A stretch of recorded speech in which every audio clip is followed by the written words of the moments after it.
How's it going, everybody? Welcome to a technically pre-recorded, though I mean it is pre-recorded, but still live version of the HR Office Podcast, episode 50, if I remember correctly. I cannot believe we hit 50 episodes. Yay. We should have hit 50 episodes back in like early July, but that's fine. It's all good. But as always, I am your host, Greg, and I'm joined here with May. Say hello. Hello. So we got a lot of topics today. I mean, I know we missed the last podcast. Personal things were going on. And all that fun stuff. But we're going to catch up with one another. We're in Southern California, which means it's just nothing but smoke. But there's been some dank memes to go with that. There was an article we read about conventions being changed forever. Briefly talk about the passing of Chadwick Boseman, Funimation and Viz Media coming together. We're going to chat Millionaire Detective. It's also Simptember. So speaking of Millionaire Detective, Megan, tell me who she's simping over and scratch that nose like a champion. Scott Pilgrim and Prince of Persia are getting re-releases. I've been playing Tony Hawk's Pro Skater 1 and 2, which has been a fucking blast. We can finally chat about the Final Fantasy XIV patch, as well as chat about Final Fantasy VII Remake, which you finally recently beat, and talk about our new videos and whatnot. So we'll just go ahead and start with the catching up. You know, every podcast since shutdown happened, I've wanted to make sure that it's a big deal that the neighbors don't start blasting music so we get copyright claims. But no, it's been a big deal for me to be able to like catch up and make sure, like, kind of see a check-in is probably the better thing for it, and to kind of, you know, see how everyone's doing. And you haven't been on the podcast in a while. You've actually haven't been on any of our, you've been in our edited videos, but you haven't really been in the live stuff as of late. You haven't been in the homebrewers. You haven't been in, I mean, you're not in the homebrewers anyway because you're not the D&D player out of the six of us. But you haven't been in, you haven't been in one of those videos. You haven't been on the podcast in a while, stuff like that. So I think you haven't been on the podcast since you and I last did a duo cast ages ago. So how have you been? What have you been up to? And I have it noted that projects you've been working on, because you've been a little busy yourself. Not much. Just working. Still doing the How's same. How's work treating you? It goes. Can't really say one way or the other. No, it's the same as usual. Yeah, I get you. Nothing has really changed, honestly. I get you. Yeah, it makes sense. Keeping it as vague as possible, we both work in different aspects of the medical industry, so we're very much essential workers. My new job, I'm going to talk about my new job in a moment, but it's been crazy just kind of seeing how everything's changed, if that makes sense. Like, you've been seeing it because you never stopped working. No. You know, when lockdown happened, I lost my job. Mira was already out of a job looking for work, and then shutdown happened, which has made it even harder for her. But yeah, her and I were I was out of work for a hot minute. It was March, April, May, June, July, August. 5 months I was out of work. It was crazy. Yeah, it was.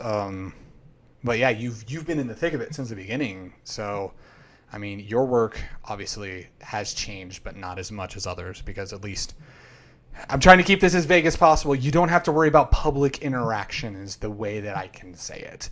Unlike, well, technically I don't, but I also do at the same time at my new job. Like, I'm not in the front-facing area, but there is a public interaction with the general department, so there is that. So like, you kind of been in the thick of it. So like, for me, it's all new seeing all this, but for you, like, oh, it's same shit, different day. You have been, well, when your nose isn't itchy. My nose oh is no! so itchy. Oh no!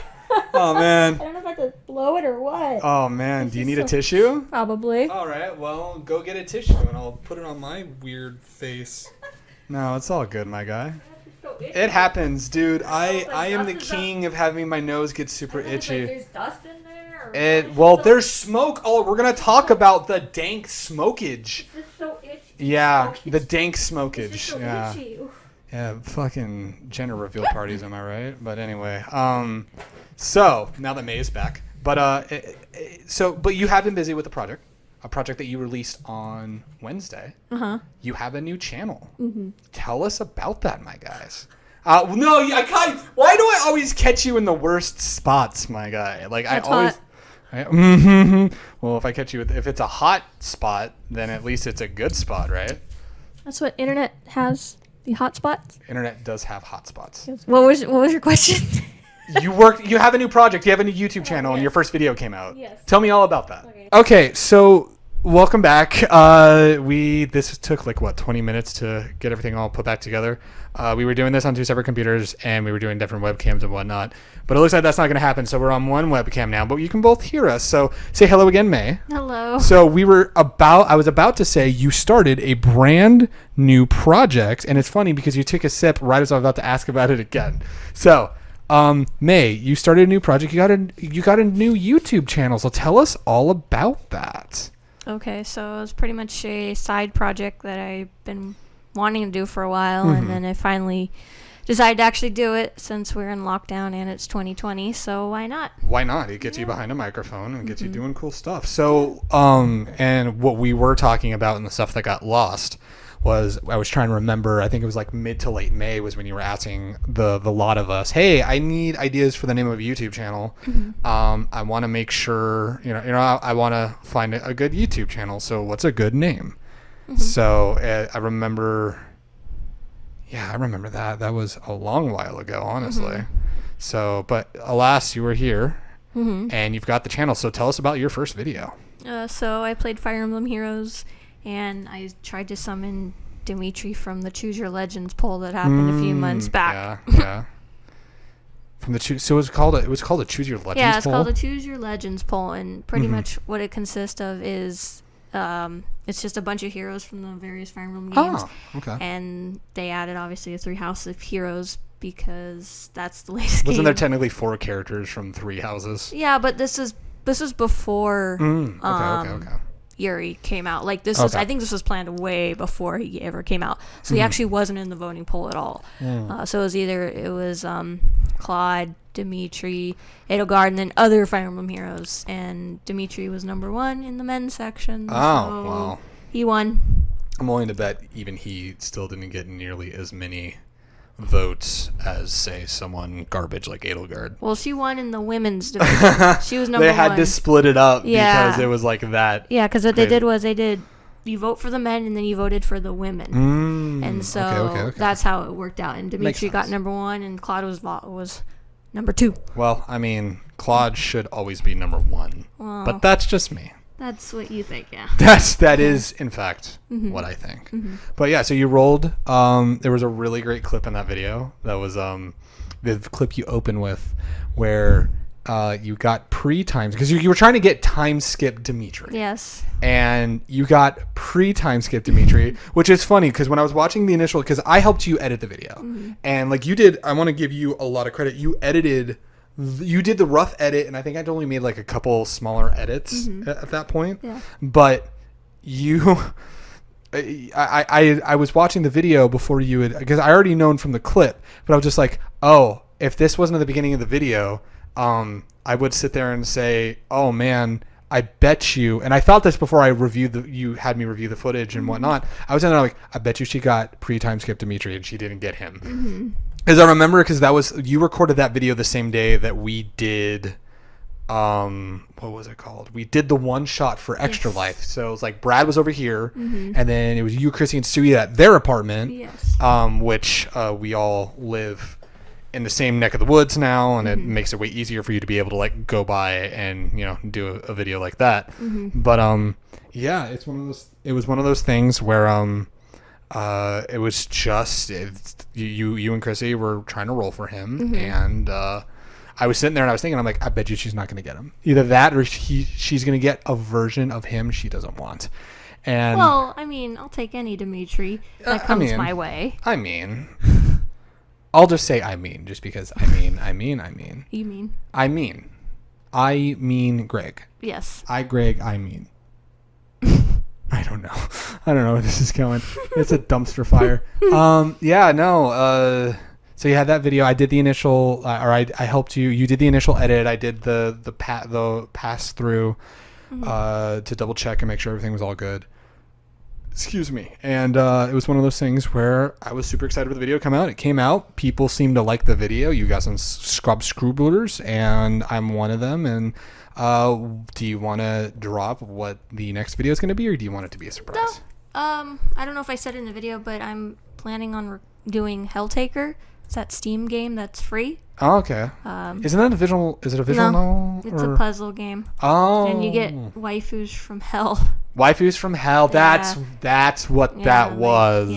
So that's what that is. And I'm not playing with the cord this time. No. I think your foot's stuck on it, so it keeps getting caught. So it's all good. Well, I don't know where else to put it. No, it's all good. I'm just saying it was caught underneath your foot, so we should be good to go. No, it's all good. Welcome to live but not live. It's all good. Why don't you minimize it? Like put one minimize to the corner and the other minimize that way you have. Oh, that is very true. That's what I did in my recording. Welcome to us trying to figure shit out. I kept it up in the corner while I was recording, so that way I knew. So see, now you don't have to keep going. There we are. Yeah, that's very true. Yeah. Cool. Awesome. So welcome back. I mean, there's going to be no edit there, but that's just behind the scenes with us. Mm-hmm. But yeah, so you're going to be playing. What's it called? Helltaker. Helltaker. I almost said Hell Splitzer.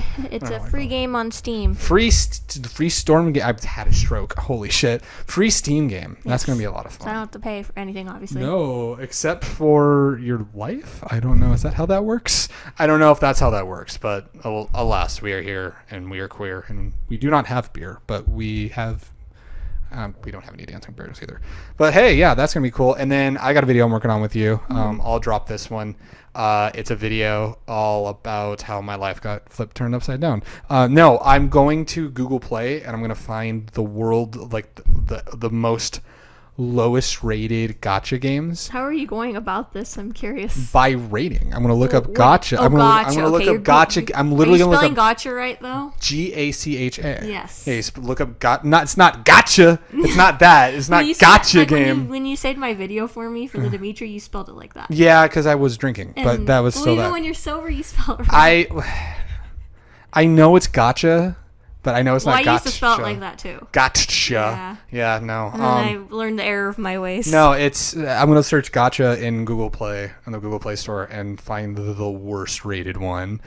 Dude, I so cannot wait. Like, I was looking up lists, and they were giving, like, actual games that are like, oh, well, these games have horrible rates, and I'm like, no, I want my knockoff of a knockoff of a knockoff of, like, an Arknights. They have to. Have you found any? I haven't done the search yet, but I'll let you know when I eventually search. But I want to, and it's going to be... I thought for some reason you searched for them ahead of time. No, I haven't searched for them ahead of time. I'm going to search for them when I get ready to do the video.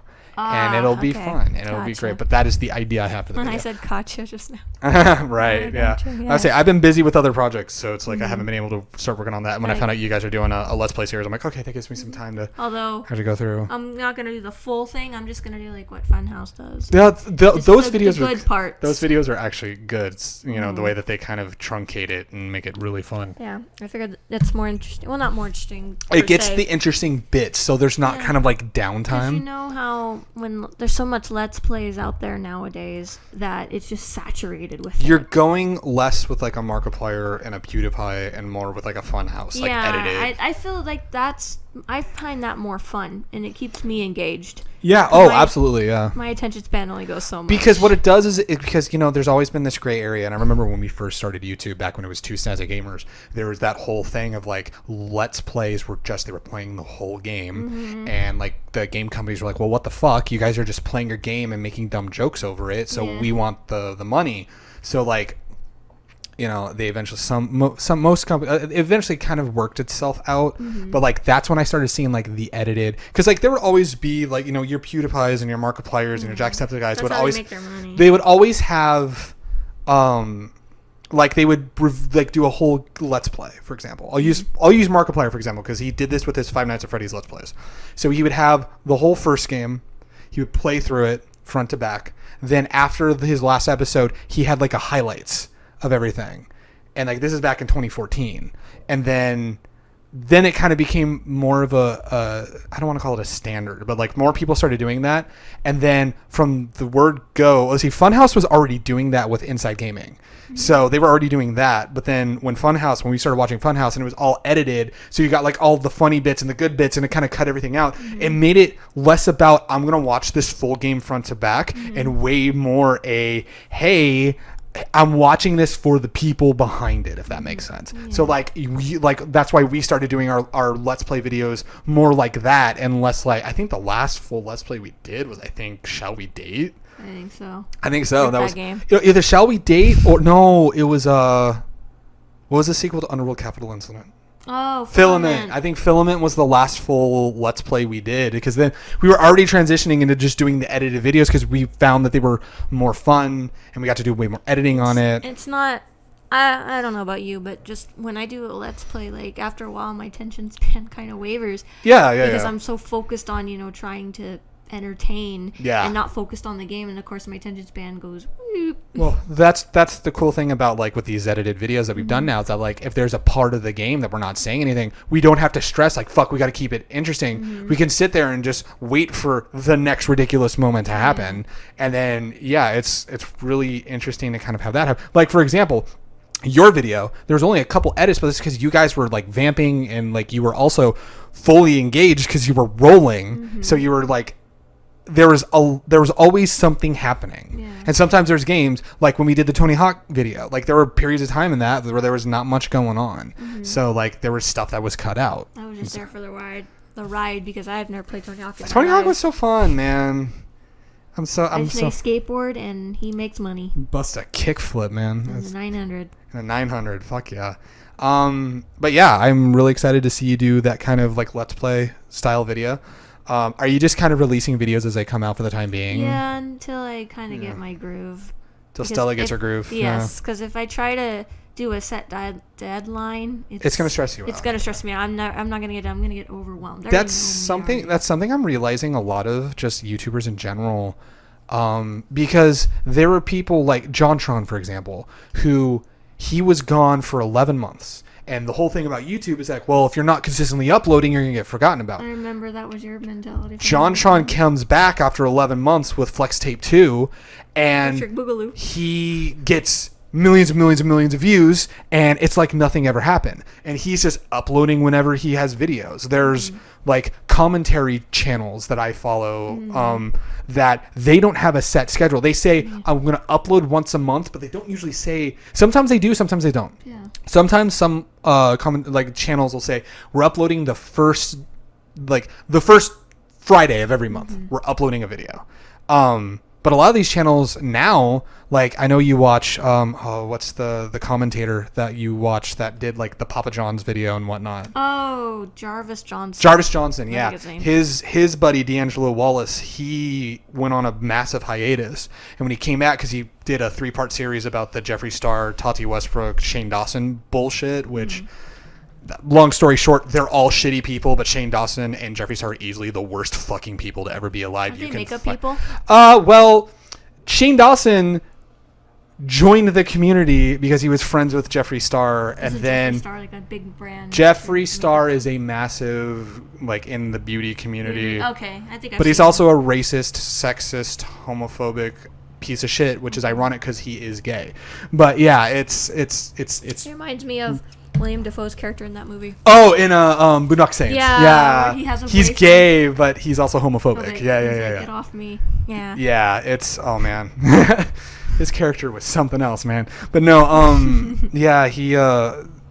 Shane Dawson joined the community and like clickbaited a whole thing in order to sell a fucking palette, and then when it became too toxic because Shane Dawson was rightfully getting called out yet again for all of his problematic shit, he took the money and fucking ran and said, I'm done with the beauty community, they're all a bunch of fake people, and it said all this stuff, and I know Jeffree Star is one of those people, but he's like a brother to me, so I'm still gonna be friends with him. And I'm just like, fuck you, man. Anyway, I didn't even mean to get on that tangent. It's like, but D'Angelo Wallace, and when he was uploading those videos, had made the comment of like, my upload schedule on the main channel is whenever the fuck I want.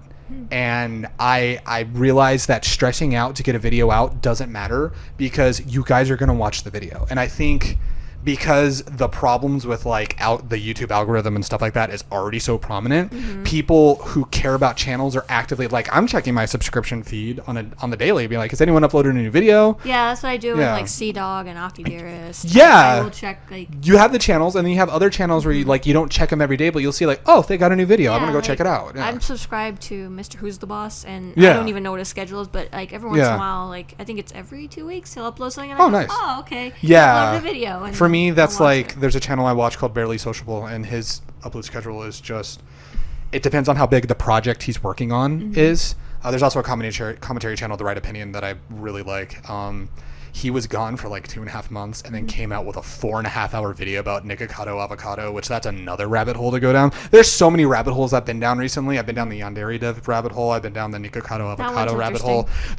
I want to do a lot of channels have like done discussions of it, but I want to have like us who are weebs talk about just how fucking weird that whole thing, because people have talked about how horrible his code is and talked about like how fucked up of a person he is, and that he blew a fucking deal with an indie dev company that was coming in to help him fix the game. And now he's in debt. He's been in debt. He's in debt. Yes, ain't that some fucking shit, from dude? The indie people he fired or whatever. Yeah. He claimed that they parted ways, but the indie dev people, like, they fired him, and now he's in debt. Now he owes them money, and he's never gonna pay it back. No, he's not, man.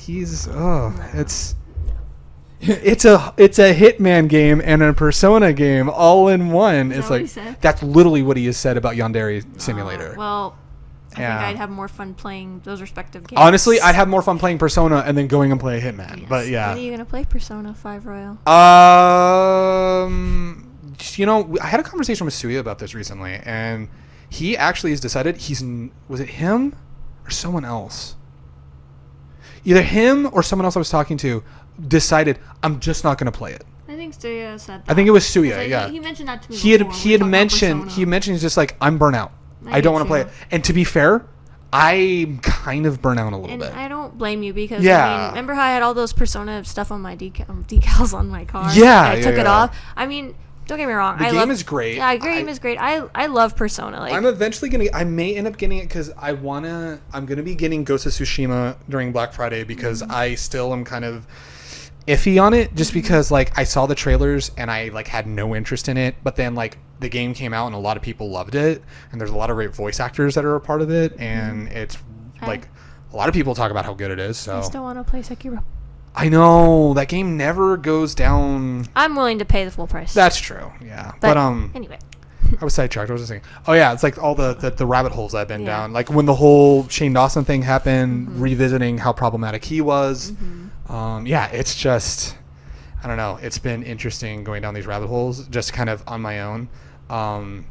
Because I'm also that's one of many projects. There's a thing I've been working on. I don't know if it's going to be a main channel thing, because it might be on the main channel, because I might incorporate like you for an episode, or like Suya for an episode or something, but like doing like deeper dives of things related to like either fandoms we're into. So that, like, for example, I want to do like a massive deep dive on, and I would probably use Suya and Chrissy specifically for this one, but there's a Lost JoJo's Bizarre Adventure movie from 2007. Oh yes, I've heard about that. Yeah, and like there's some kind of comprehensive things. There's people have done bits and pieces talking about it, but there's so much interesting bits of information about it. Like even the creator of JoJo's like, fuck that movie. Yeah, I hated that movie, which is why it's never going to get released, and kind of like the limited release window, and why there was a limited release window.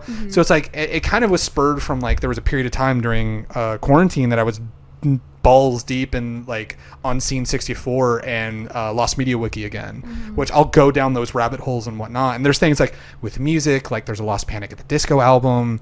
There's which is from way back between their first and second album. They went to a cabin and tried to record an album, and it's like it just didn't work because they did all this weird shit, and it didn't happen. It didn't work out that way or any of that shit. But there's all these rabbit holes that like are related to like different things that like we're all kind of collectively into. So like it would be really interesting just to like do these like deeper dives and like on topics that like aren't usually covered by like bigger channels. Like your channels, like there's a channel called Blame It on Jorge, who he covered Lost Media since 2015.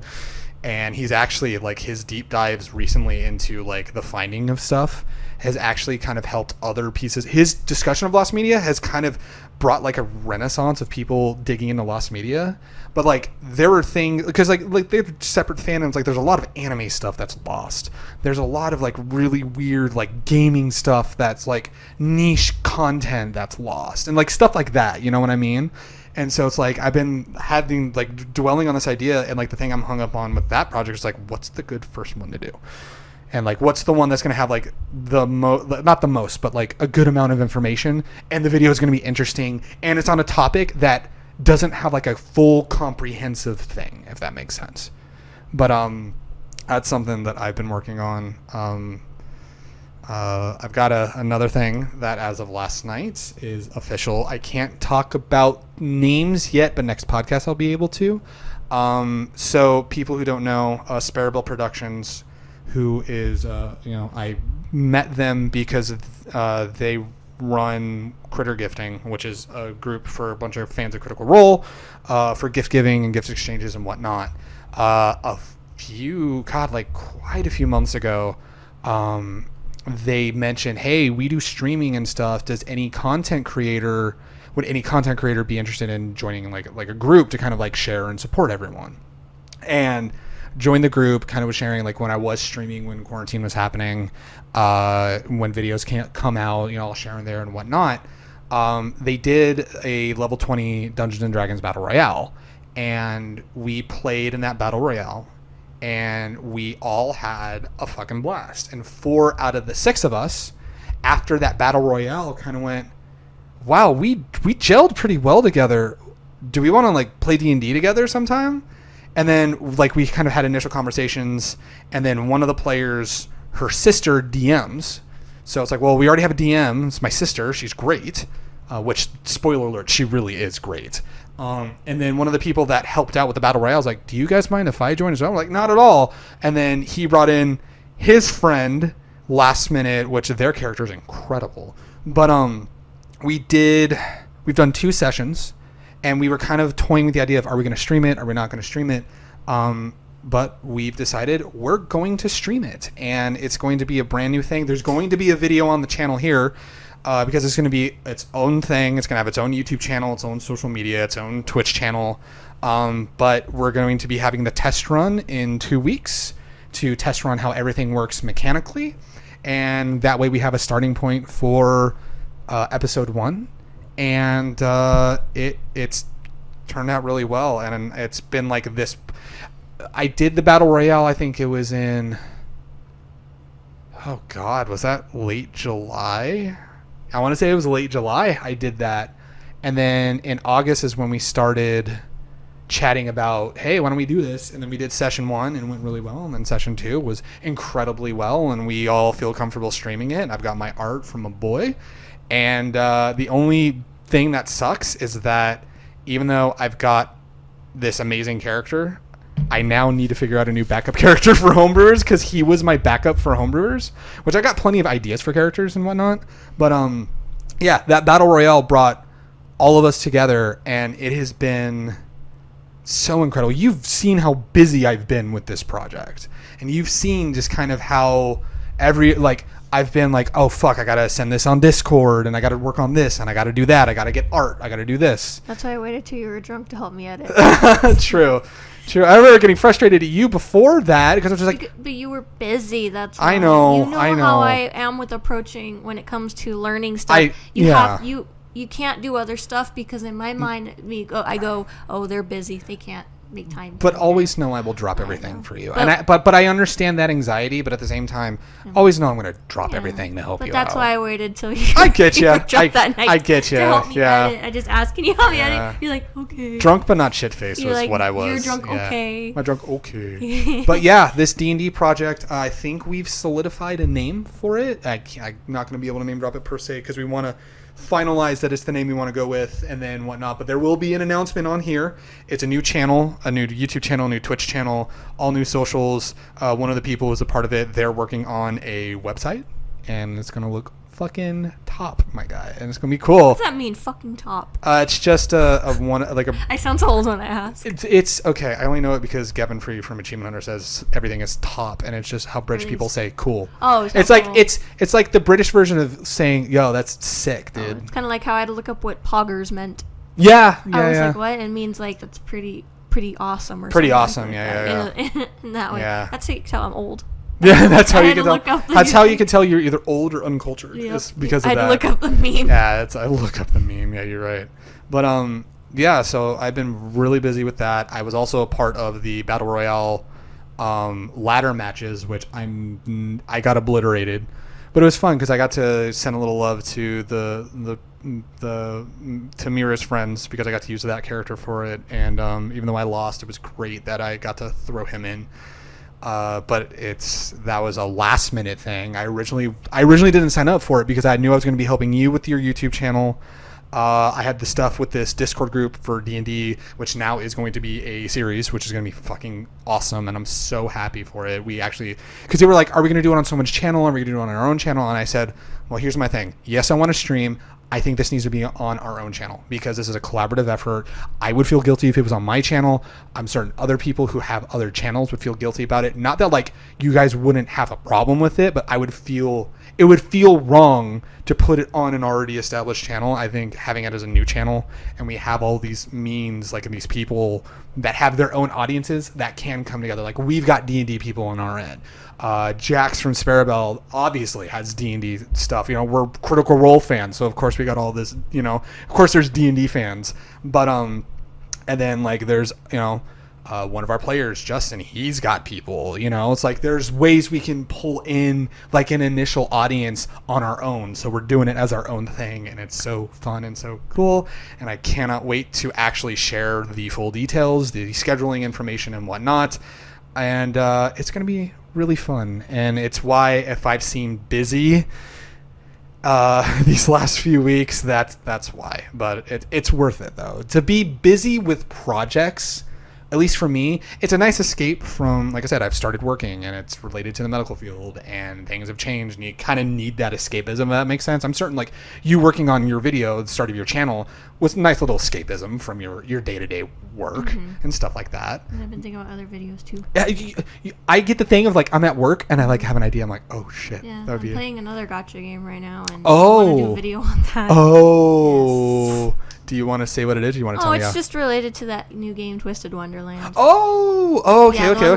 With the Disney villains. Yeah, being you've been hot playing that a dudes. lot. You've been playing that a lot. It's actually really fun. That's cool. It looks like it looks like a mix between like a gacha game and like the drum, like the taiko drum game. Oh yeah, that's what it reminds me of. I'll talk about it another time, but yes. Yeah. I get you. I would love to actually just do a full podcast of you talking about just gacha games and whatnot. Yeah, I would do that. Yeah, that'd be fun. It's like come here, educate me on gacha. You know what I mean? I have the salt here. Let's just sprinkle it on you. And gotta let's bring just in go. Salt Chan for that. How did I forget that? What's the name of your YouTube channel? I realized I never asked what the name of your YouTube channel was. So it's called Salty Waifu, but instead of the word salty, it's spelled with T in it, like the It's T. SALTEA and then waifu. Salty Waifu. I came up with that because I play a lot of gacha games and they make me salty all the damn time. And then, because you're drinking tea, you're spilling the tea. You gotta spill some tea. Yo, sis, you gotta spill that tea. And what's the tea that's been spilled, sis? I didn't get Dimitri. It didn't. The tea is that gacha games suck and the rates suck. Gotcha exposed. Yep. Hashtag exposed. Hashtag gacha games are over party.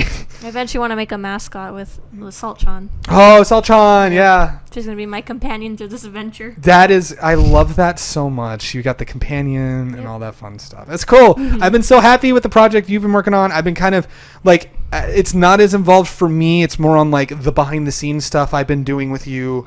You actually, I do want to mention, fun fact, you had an original first video that got lost. Oh yeah, with Pirate Tabarn, and because the audio got cut out halfway and there was no way to salvage it, it was completely gone. And Chrissy's like, well, you can like improvise it. I said, that's going to be way too much on me. I was just going to do it like a time lapse of you like rolling to that point, but you were like, nah, it didn't feel right. I would have, doing that, I would have made it felt like that it just wasn't who I was, the whole theme of the channel, I guess you want to put it that way, say it like something like that. I just felt it wasn't how I wanted, like my vision of the video. I get you. So it ruined what you were working on. I've been there, done that, man. I scrapped it, so that's okay. I mean, I got to Barn in 5 rolls, and that's all that matters. That's true. That is Dimitri, very true. not so much. Yeah, it's been fun to see you passionate about that. And when you said it's been, I was about to say 1 week. It's been 1 week since you looked at me. I'll tell you what I was gonna end with was it's really nice that we're working on these projects, and I'm excited to see all the new videos you got coming to your channel. I'm excited to share the D&D project I'm a part of now, and I'm happy that things like the homebrewers are back. And in fact, by the time this episode comes up, the video should finally, hopefully, fucking be out at this point, because this video, it's a 5-hour D&D session. It's a new setup. We have a lot of stuff associated with it. Is that why it takes so long to render? That's why it took 11 and a half hours to render, and that's why it's taking forever to process on YouTube's end, because it's a 17 gigabyte file. That's a lot. It's big, but the thing is the production value on it is so much better. That's what she said. Hey, it's so big. Yeah. Oof, man. Some would say not big enough, but beggars can't be choosers. Tiny peepee. It's LDE. LDE. Yeah. Little dick energy. Little dick energy. Why are you going on Discord? Because there's mock-ups of the website that they're working on, and I wanted to see what it looks like. Anyway. It looks like a website. It looks like a sick website, I will say. Excuse you, ma'am, if I may call you that. Did I just assume your gender? I'll tell you what's weird though. Gender reveal parties lately here in Southern California. That was a more natural transition than I thought it would be. I like the memes that are coming out of it. I'm going to say this in general, because we live in California. We've been born and raised in Southern California. Yes. We're the Cali kids, dude. You know what I mean? Yes. But it was one of those things where we're used to fires happening every year. Usually it's brush kind of catches and whatnot. We got the blackout last year on Halloween. We got the blackout last year on Halloween, which was terrible. horrible. Which that was in relation to wind, and they were scared that it was gonna kick up the brush and start a fire and whatnot. Never thought that I would think a gender reveal party with a fucking pipe bomb would have triggered a fucking... Someone would have let off a pipe bomb in the middle of the driest part of the year. Didn't they say this happened 2 years ago, or 3 years ago, too, in 2017? Might have. Another fire started because someone did a gender reveal party in California in 2017. Maybe. I don't remember, per se. There's no Ryan started the fire, so... Ryan started the fire. How fucking dare he, man. It's not even going to be his fault. That kid is just... fucked when it comes to... He's gonna be related to he can relate to The Office because Ryan in The Office. That's true. Fire. That is very true. One of my favorite. But the memes, like the fire, the physical fire has been horrible, but the fire memes have been so good. Out of all the memes, which would you say is your favorite? The Office one for sure. The Office one's a good one. Yeah. Someone did a Fate one, a Fate Grand Order one. Oh no. Oh no, it was Final Fantasy. Where at the end where Emmett's, at the fire. Oh yeah. And then the fire, and then it says Noravant. It says the gender reveal party. Gender reveal party. That's the name of the new dungeon. That was a good one. But yeah, someone actually did one for Fate, but I don't remember what they did. That one's pretty funny. I love the one with Sephiroth on the fire, and it says it's a boy. Oh yeah. That's a good one. Someone did one for Avatar too. Oh yeah. Water, air. Gender reveal. Was it gender reveal? Or no, that's what. Water, air, it's a boy, earth. Yeah. That's a good one. And then the Mulan one of now all of California knows it's a boy. Now all of California will know it's a boy. One. That's a great one too. Yes, that's a fun one. That is a good one. That's a good one. And then there's one of like a blue explosion in the ocean, or it was either in the ocean or just like somewhere. So it's like dumbass California couples be like, it's a boy, and I'm like, oh my god. Speaking of gender reveals, I saw on Twitter a couple in Dubai, they're pregnant, expecting a kid, and they spent like I don't know how much. I don't know what the currency is over there. Yeah. But on here, like in the U.S., like $95,000 to reveal the gender of their child on like a building with lights and stuff, and it was a boy, by the way. See, now that's one thing. Like that's extra, but that's fine. I was like, you really need to spend that. You need to spend this much money to reveal your child's gonna have a penis. You want to know what? You gotta let the world know, man. That they have a penis? Yeah, let them know. My child has a penis. Woohoo, yeah. Ooh, penis.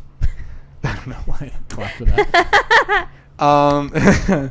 Yeah, let's see. Yeah,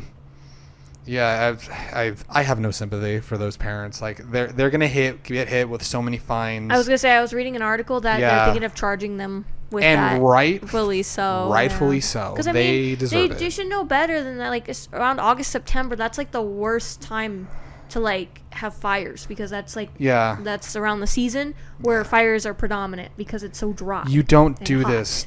You don't do this at all. No. But you especially don't do it during fire If season. you're gonna have a gender reveal party, just do the normal thing. Have a little get together, open an envelope, go, it's a girl or it's a boy, and there you go. I'm gonna have a gender reveal party, and it's gonna be, you're gonna open up the envelope, and it's gonna say Diabetic why, Show Lord. No, it's gonna be on a white background, and it's gonna say, "How dare you assume the gender of my baby?" Yeah. Oh, did you hear? The lady who originated gender reveal party, I guess her child doesn't really conform to gender. Like they were. They're non. It's I don't know if they're girl. They were a girl, but they wear suits and stuff. And I was like, oh, and so that's what she was saying. Like it's not a big deal. So kind of like a gender fluid or a non-binary. Yeah, something like that with their kid. Yeah. That's really ironic. So she's like, but good for their kid. Glad they're doing well. You know what I mean? But she's just so tired of all these gender reveal parties because when she created it, nothing like this had ever been done before. That is true. It was something new, but now everyone's taking it out of proportion and.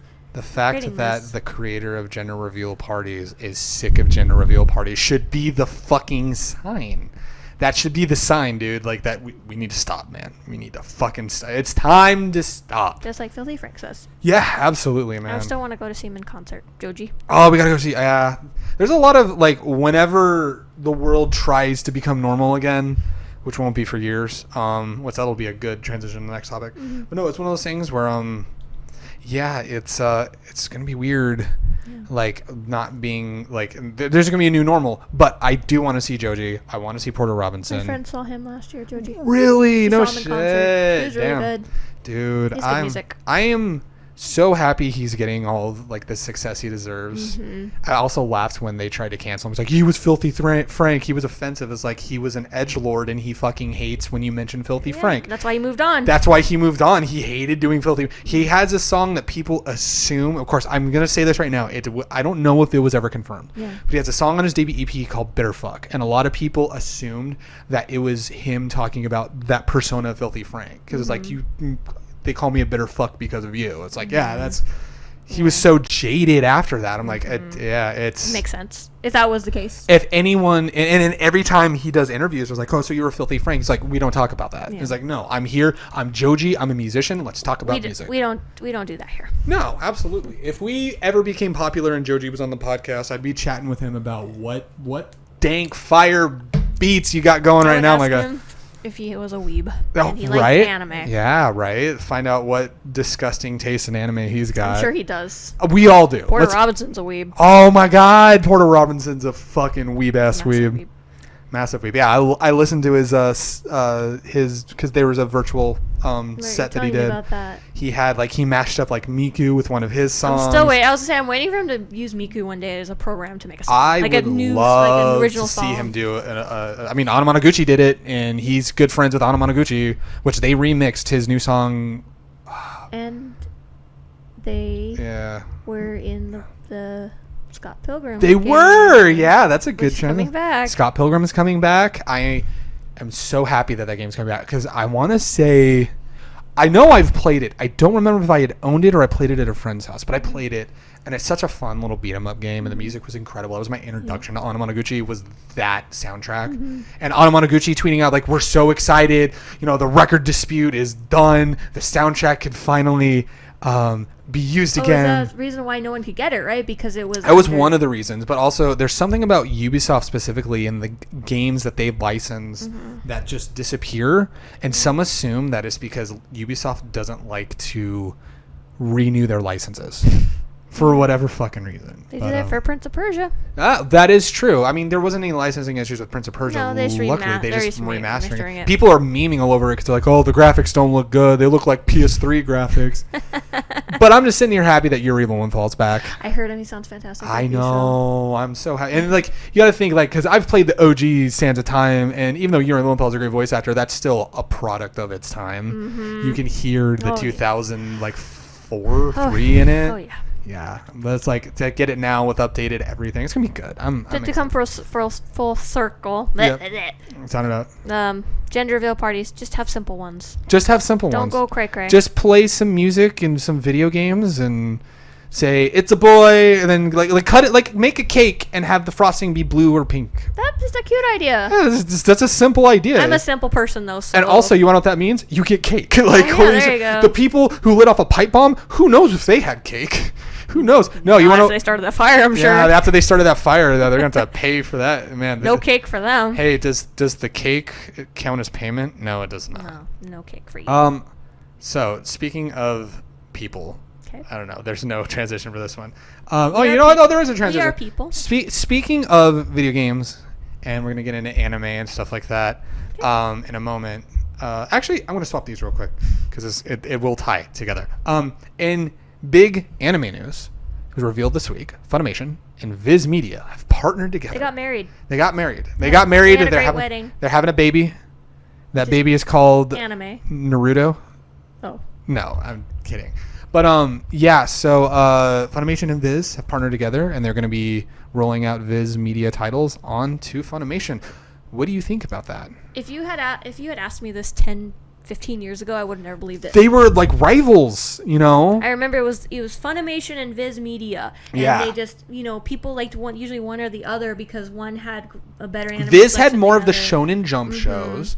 Like Funimation had a couple, but Viz had more of the Shonen Jump shows, and Funimation had like the niche like classics. Yes. That's kind of how it was. But nowadays, I'm not surprised because I know Funimation is like trying to partner. I mean, they did it with Aniplex a while ago. Yeah, they did. And then they did it with, now we're doing it with Viz Media. So I think they're just trying to band together. They're trying to take away options from Crunchyroll. True. You got me good with that one. But yeah, it's just because I noticed like a lot of times, there's that whole thing about the anime industry is dying, as a lot of people always say that, Yeah. And so I'm not surprised. I think it's a good thing. I think Funimation has done so much right, which is why they're so successful right now. And the fact that instead of letting these other companies die, like they're partnering with, like they partnered with Aniplex of America, so that way there was a platform for them to be able to still release shows. And now they're partnering with Viz Media, and like of course Viz. It's ironic that partnership happened in like months before Netflix got the rights for JoJo. Yeah, because I know I think you talked about it a bit ago that Viz Media felt like they were dying because I hadn't heard what they were doing. Because Funimation and Aniplex were the ones that always especially at AX, they were releasing all the anime stuff, the announcements. I remember like the only thing Viz really had going for it for the last few years has been JoJo. And I think like that's it. Like I'm certain there's other Viz properties. A lot of the Viz products, like a lot of it is just. And there's things like like Haikyuu is done, and also that's all good. I'm trying to help you get that blanket on. But like not only that, but Haikyuu was also taken by Sentai. So Viz Media didn't get to dub that. Oh yeah, they did. I remember. I haven't watched it. Yeah, but I haven't either. It's on Netflix. Yeah, which is interesting. But yeah, so I'm not surprised now that Funimation is teamed up with Viz. It's going to be very interesting booting up Funimation and to see all of the big three are now going to be on Funimation. Naruto, Bleach, and One Piece are all going to be in one place, and that's a big deal. If anything, at least they can still use the same voice actors. I know a lot of the same voice actors work for both Viz Media and Funimation and Bang Zoom, because I know Bang Zoom tends to go with them too. Yeah. And they can still release the products, and Funimation's been splitting their properties between West Coast and Texas. Yeah. So it's like the fact that they've already been splitting that. Funimation's just been killing it, man. Yeah. I know people like to try to meme on Funimation, but they're killing it. I like Funimation. I love them. They've released a lot of good stuff that I've enjoyed. So I'm pretty excited to see where they're going to go from here. What they're going to get. I am excited because they already kind of put out what they're going to be releasing. So that's why I said Naruto and Bleach. I think Shippuden was in that as well. Yeah. I got to go back through the article. I don't have the article up right now. Speaking of Bleach, so that Burn the Witch one shot that creator Bleach made. So I guess it's so popular, it's getting really hyped up. He's actually making a season 2 manga for it. Really? And I had no idea. I read it earlier. Huh. I'm like, okay. I mean, I dropped out of Bleach ages ago, but it looks the premise looks interesting enough. The title sounds cool. I may check it out because it takes place in the same time frame as Bleach. Yeah. So I may check it out just to see if it's any good. But otherwise, it looks interesting. I'll say that. My expectations aren't like. I was the one that like Bleach was my massive. One Piece was too massive. I couldn't get into it, and then I thought Naruto I was in all three. I thought Naruto was watered down Bleach, so I didn't watch Naruto at all. Yeah. So I only watched Bleach, but then I hit a point after I had first initially started dropping off around Hueco Oh, I remember that. But what made me go, all right, I'm done with this shit, was after the full end of the Arrancar arc. They capture Aizen, he's in prison. And then randomly the next arc is Ichigo's thrown into a black void and he loses his powers and he's got to find his powers. I went, I'm out. I'm fucking out, dude. I can't. That's like every shonen anime. That's every shonen fucking anime. I know, yeah. And then when I found out that, like, when I found out at the end that he basically made Uryu a pointless character because his whole deal was he was the last Quincy. Nope. Ichigo's mom was a Quincy, so now he's a Quincy. He's part Quincy. He's part everything. It was before Kirito's OP status. Like, Ichigo was OP. He was. But after a while, I got tired of Bleach too, and I was like, I'm done. I remember looking up the ending of it, and I'm like, oh, okay. Yeah, I remember being so obsessed in high school with it. I bought all you the and manga. I both. Oh, man. Those were some days. Those were my forum days. Yep, that was my mega cringy weeb days. Yeah, I mean, I'm a weeb now, but still not as cringy as, say, back then. I'm glad I didn't go to conventions until I was in college, but then I was still like 18, 19, and you're still cringy. But, I did. I went to conventions last Oh, man. I can't imagine like a 15-year-old Greg going to a convention. And just, You would have been super weeby, huh? I'm thinking back to, not, because I was a 1-2 punch. I was a weeb, and I was edgy for the music I listened to. So I'm an edgy I'm still an edgy weeb, but like think like if I've regressed like 13 years and I was like 14 again and it was oh man. Remember that old podcast back when we were the Snazzy Cast when I showed off all those old photos? Oh yes. With all the weird captions, this is the real me, dark mysterious but intriguing. That's not you now, Greg? No, I'm just like I'm depressed. I'm going to sing sad songs. Me too. High five.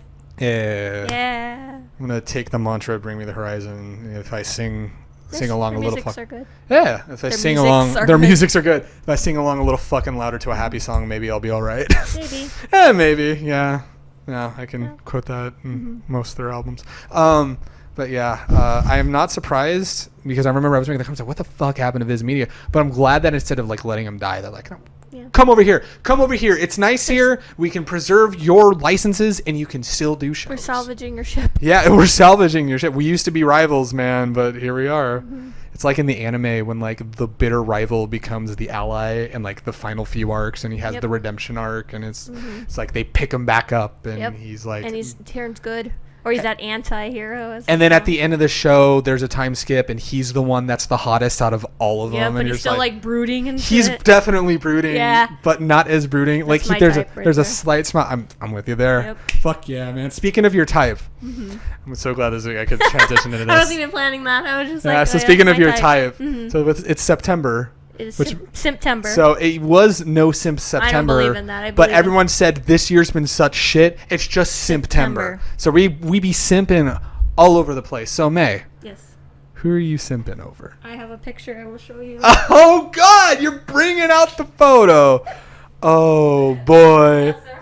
I am not surprised. Holy fucking shit. So everyone can see my poster of Mr. Daisuke Kambe. That's amazing. This poster was worth buying the magazine, which was almost just like 20-something bucks. But yeah. That's amazing. All his glory. Is that who you simping over? Yes. Will you subscribe to his OnlyFans? I would. I would be one of the top patrons. Or what, is it a patron? Or what is top followers. I'd be one of the top followers on his OnlyFans. I think there's tiered followers on OnlyFans. I don't know. You'd be tier 3 subscription. You'd pay the like the $50 to see his dick just flopped out, like sitting in a chair. Whoop. Yeah, you're right. So is that the only man you simp for? Or are there other people you're simping over? No, just when I think about it, he's really the only one. There's other characters I adore. I mean, you simp. But there would be characters that I'm like, I would put a ring on it type thing. I wouldn't simp. I would marry. You just want to fuck him. Like you want his dick in your goo. And I don't know how vaginas work. Is that how they work? I don't know. I'm engaged to get married. I've saved myself till marriage. I don't know what's going. That's a lie. That is such a fucking lie. That is a lie. You looked at me. You're just like, Greg, you're not a virgin. Like, No. you're like, Greg, bro, I know you. Yeah. You're in a relationship. You've had sex. Like, I'm not. Be like Kermit. Yeah, but that's none of my business. But I don't share it with you, so that's the thing. That's the thing. Because that's just awkward. I know we're about to get back to simping, but I don't understand, like, the guys that are open about their sex life. Yeah. Like, the only time I've ever been open about anything was I had a conversation with Chrissy recently about, like, lack of intimacy, because this year is just so fucked. You're just like, how can I get in the mood? You know what I mean? It's like you play. Okay, what are we gonna play? You played. You played. Cool. You played. Got it. Nailed it. You played George Michael's. And you played Careless Whispers. Play some Wham. Or you play The Weeknd, because those are songs that will get Weeknd's you in the got some mood. good songs. There's a song from Arctic Monkeys called I Want to Be Yours, and it's a slow fucking jam. I don't know if that's what you're into. It's a slow jam. But music can get you in the mood. Hey, you know what? I'm with you on The Weeknd, bro. Like, that would He's a good singer. He's great, man. That new album he released last year is so good. But I get you. Like, you talked about it with Chrissy. Yeah, it's like that's the only time I've ever talked about anything, because it was just, it's because it's a conversation of just like, it's not like there's an issue in the relationship or anything. Like, I wouldn't ask her to marry me, if there were any issues. But it's just one of those things. You have that conversation because you just sit there, and this year's just been so fucked, because we've had a healthy relationship in all regards, and this year has just been a trial, because it's just like, how much did you pay for that trial? Was it free? It was. Is it a free trial for 30 It initially days? was, but then they got my credit card info, and then they charged it like $20 for a month, and I'm like, fuck, man. And it's non-refundable. So I'm out $20. So I can't. Month. I can't get my butt plug this month, but I can get it next month. Speaking of butt plugs, simping. Who am I simping over? Honestly, I don't think you're simping over anybody. I'm not. Yeah. That's not you. Like, I know you joke about it, but I'm like, no, that's not you. I'm total. No, I'm like with you. Like, I adore characters, and like, I'd put a ring on that. If I were to come close to simping over anybody, oh my God, I don't know. Yeah, I can't. I don't. You're not simp. that, like I said, you're not that type. I don't. No. Yeah, I'm attached to characters. Yeah, you get attached to characters. I like right now. I'm very, because of watching Critical Role and whatnot. I'm loving Ford more and more each episode. He's a great dynamic character, and he's awesome. And some artists draw him really hot, and I'm just like, half orcs are pretty hot. Oh no, oh boy, I already had a thing for half elves and tieflings, and here we go now. Oh, here we go again. Shit, here we go again. Yes. But yeah, it's I'm not much of a simper. No. But I'll tell you what I am, though. I am a skanker. I skank to some ska. Oh, okay. Hardcore. We said skanker. I was thinking of that slang term for a hoe. Isn't that what it's called? It's a skank. Skanking and being a skanker and a skanking is just dancing to ska music. And I've been doing that a lot because I've been playing Tony Hawk Pro Skater. We did the video in it, and it was a lot of fun. I still need to finish more on my dick park. But I remember that. My dick park. Yeah, that was in the video. That was fun.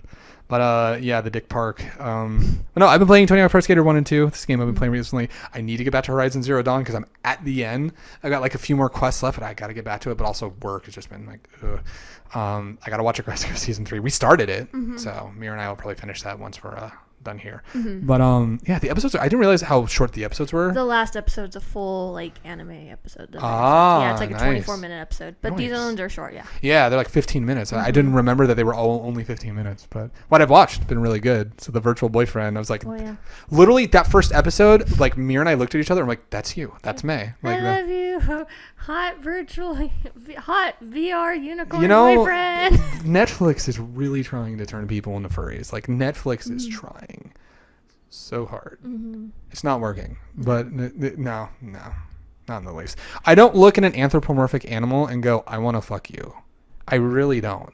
Now when they humanize them, or like B&A, where Shiro's a human, I'm like, I want to climb on that. That's some good shit. Climb on. But when he's a wolf, I'm like, I want to write him out to sea. But when he's a wolf, I just want to scritch the back of his ears and be like, you're a good boy. Pat his head and be like, I know. good boy. No, he's a good boy. I know. I was like, you're a good boy. 10 out of 10. It's like, yeah, I don't get it. I really don't get it. And now the comments are going to be riddled with, you guys are closet furries. You need to come out of the furry closet. I'm like, Everyone's got their different kinks. Yeah, everyone's got their stuff, their kinks and their things, you know? That's okay. Nothing wrong with that. Mm-hmm. I'm not going to kink shame you. Unless you're into kink shaming, then I will kink shame you. Because that's what you're into. Shame. So please don't kink shame. So, okay. If someone's kink is kink shaming, if you kink shame them kink shaming, that turns them on. Then their dick gets hard, right? Or their pussy gets soaked, right? Yeah, it's like, That's how it works, right? Yeah, that's how vaginas work. You turn a faucet and it just like splooshes out. Is that how it works? I've never seen one before, man. I don't know how it works. I've never seen a vagina either. Yeah. Never. Wait, hold on. Never seen a vagina. You've never seen a vagina. Nope. I have no idea how it works or what it looks like. Speaking of vaginas, what was I transitioning into for that? Oh no, I was talking about Tony Hawk. I was about to transition to Millionaire Detective, but no. I said all I wanted to say. Tony Hawk is a lot of fun, and I've been playing it. It's very great. Anyway, speaking of vaginas, I was gonna make a joke about your vagina is soaked for Daisuke Kambe, as we saw earlier. You simp for him, but Millionaire Detective, dude. It's almost ending. I know. And I'm actually really sad about that. What do you... I mean, obviously, the short answer is you love the show. But what is the thing you love the most about them? Aside from Daisuke Kambe. It's like number one. As a complete package. Mm-hmm. As a complete show. What do you think? Why do you love Millionaire Detective Ballance Unlimited so much? It's... The art, the animation, the music is really fitting. Music's so good. The voice actors are phenomenal. The fact that the seiyuu for Kambe is a first timer. He's a dancer. That's amazing. Yeah. And he sounds so good. This is his very first role and he sounds amazing. Yeah. I thought he was, if I had not looked it up, I would have thought he'd been a pro for years. He sounds like it. But no, this is his very first role and one little tidbit I love is he said when he was getting ready for the role, he sat in his bathtub and drank wine to prepare for the role. As you would. To be fair, if I was playing a character that was like Daisuke, I would do the same fucking thing. I would turn on some slow jams. I'd get in a bathtub with rose petals in it. Of course. And I would just chill there and just wine. It has to be an expensive bottle of wine too. It has to be aged for a century and a half, and you just got to sit there. It's got to be red wine because that's the fanciest of wines. I don't know shit about wine. I heard I'm a whiskey drinker, so I know a lot more about good whiskeys, but not good with meals. It is good with meals. That is true. It's good with Italian meals. That's how I know about red wine. Yeah, but yeah, I just love. The story is actually really good. Remember, it is. When it starts off, I thought it was going to be this funny, lighthearted show. From the very moment I started the first episode when it first came out, and 5 minutes in, I was already hooked.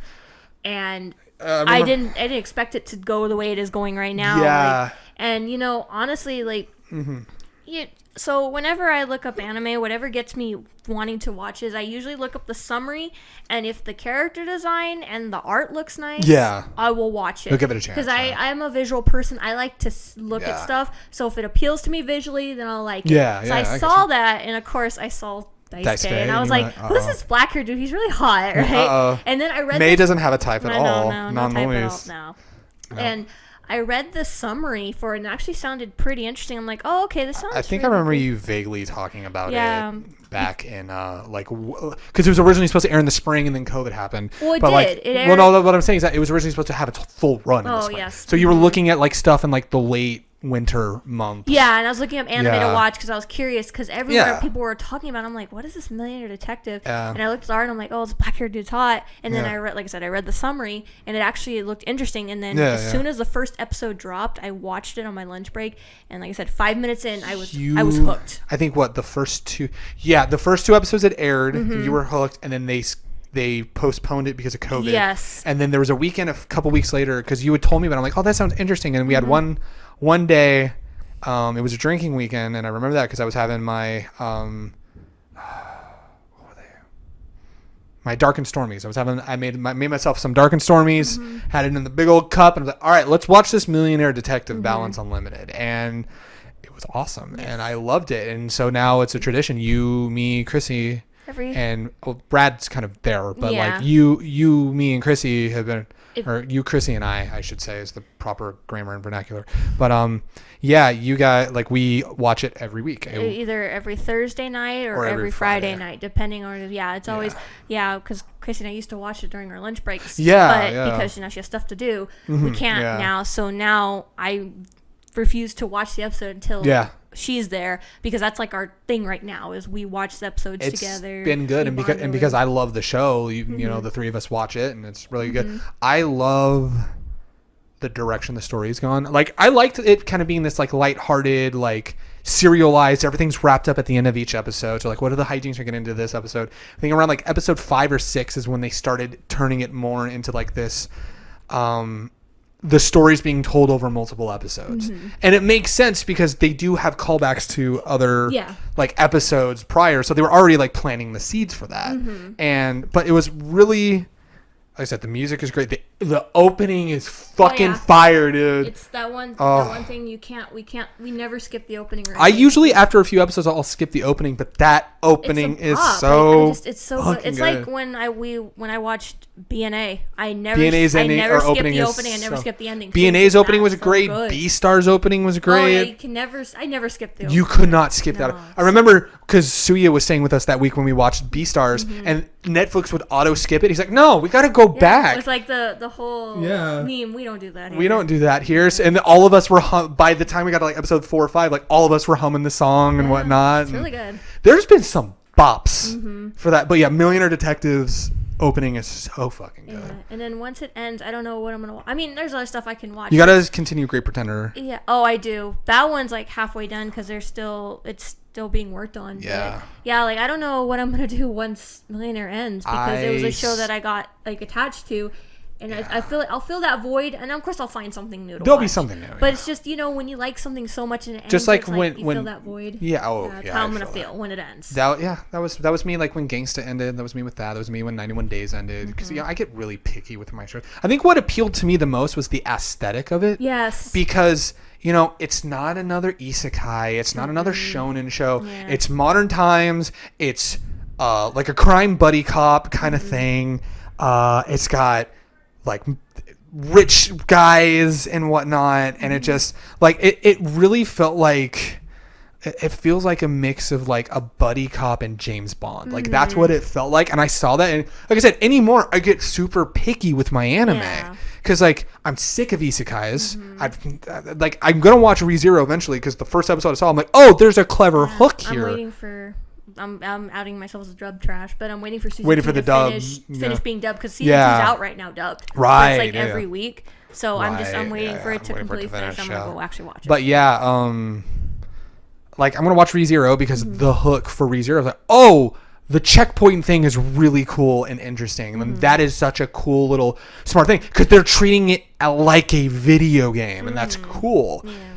But it's like, it's one of those things where just like, I'm sick of the isekais, I'm sick of the shonens. So in recent years, I've become so picky with my anime, and like that, the aesthetic was great, the character design was awesome, the music is great, the scenery and the animation as a whole is incredible, the music is fucking perfect, the story was already fun, but now it's this like, they still have the funny moments, but it's a very like dramatically driven show, and it's so fucking good. And like the revelations that we've had, like those last episode, like the Haru revelation, I'm like, oh shit, that was cool. I'm gonna keep it vague for that. We're gonna talk spoilers about 14 and 7 later, but yeah, it's I'm loving it. I'm so happy we get to watch it every week, and I'm gonna be sad when it's gone. I know, I am too. We'll have to find another excuse to go see Chrissy and Brad on Fridays then. I mean, we can easily find one.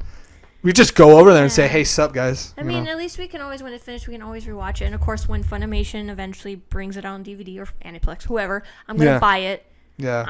Since now Funimation's part of Aniplex, I'm hoping they're going to dub El Malloy still. I'm still waiting for that. Oh, Case File. I still haven't finished that. To be fair, I told myself I was going to wait like a couple years to see if it was ever going to get dubbed or not. And if it didn't get dubbed, I was just going to watch it subbed. Last year. Well, what I'm saying is that I was going to, when it was coming out last year, I was going to wait a couple years because I really wanted to see that. Because again, fitting an aesthetic, like solving cases and shit. Like I love that. Inject that shit in my veins, man. So. I'm waiting for it. I'm gonna watch it. But Millionaire Detective. I gotta watch Great Pretenders because you were telling me like it's a show you will love. Like I think you'd like it. It fits like the type of show you'd watch. I've seen the still images, and I'm like, oh, this is right up my alley. This looks so cool. I will say, if I hadn't bought that magazine with the Daisuke poster in it, I would have never checked out Great Pretender because when I initially heard about it, I didn't appeal to me. It's because I saw the character designs in the magazine, like the two dudes, the main dudes. Yeah, I was like, oh, they're really pretty. I think that's what got me. Between that and hearing that in the Japanese, of course, I know it's dubbed as well because Netflix, but that Junichi Suwabe in Japanese was one of the main characters. I'm like, fuck yeah. He's Laurent. He's a blonde hair, blue-eyed. He's the one I saw. Man. He's the one I saw. I'm just like, I may want to cosplay him, and I haven't even watched the show yet. I want to cosplay the other dude. His name's Makoto. Man, we'll be bros yet again. I love it. Try to scam me. Fuck yeah! I scam you every month for rent, so it's all good. Actually, that's just the apartment complex. They're the ones scamming us for rent. But no, it's I definitely would check it out. I definitely want to check it. That's probably going to be next on my list. Just keep in mind right now it's only half done because in Japan it's not done. So true, yeah. So, speaking of other things, stuff that we can talk about. So, a little warning, a probably big warning here for 14. Actually, we probably won't talk full spoilers on the patch for 14 because it's still relatively fresh.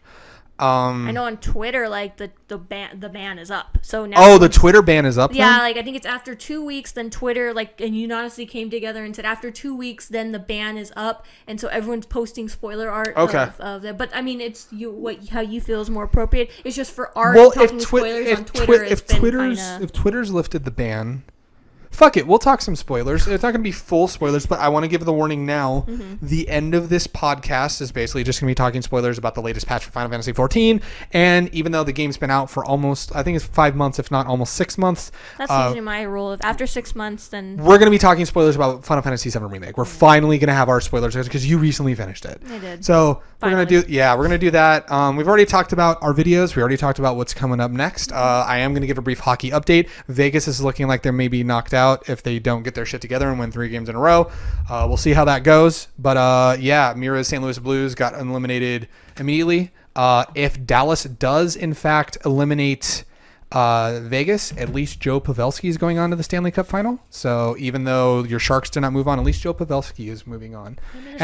Him and his cat. Yeah, it was like Joe Pavelski's on that team. I got a couple former Anaheim Ducks with Andrew Cogliano and Corey Perry are on Dallas now. So if they knock out Vegas, I will definitely be rooting for Dallas because, like I said, I got a couple Anaheim Ducks boys on that team, so I gotta support the boys. You know what I mean? Yeah.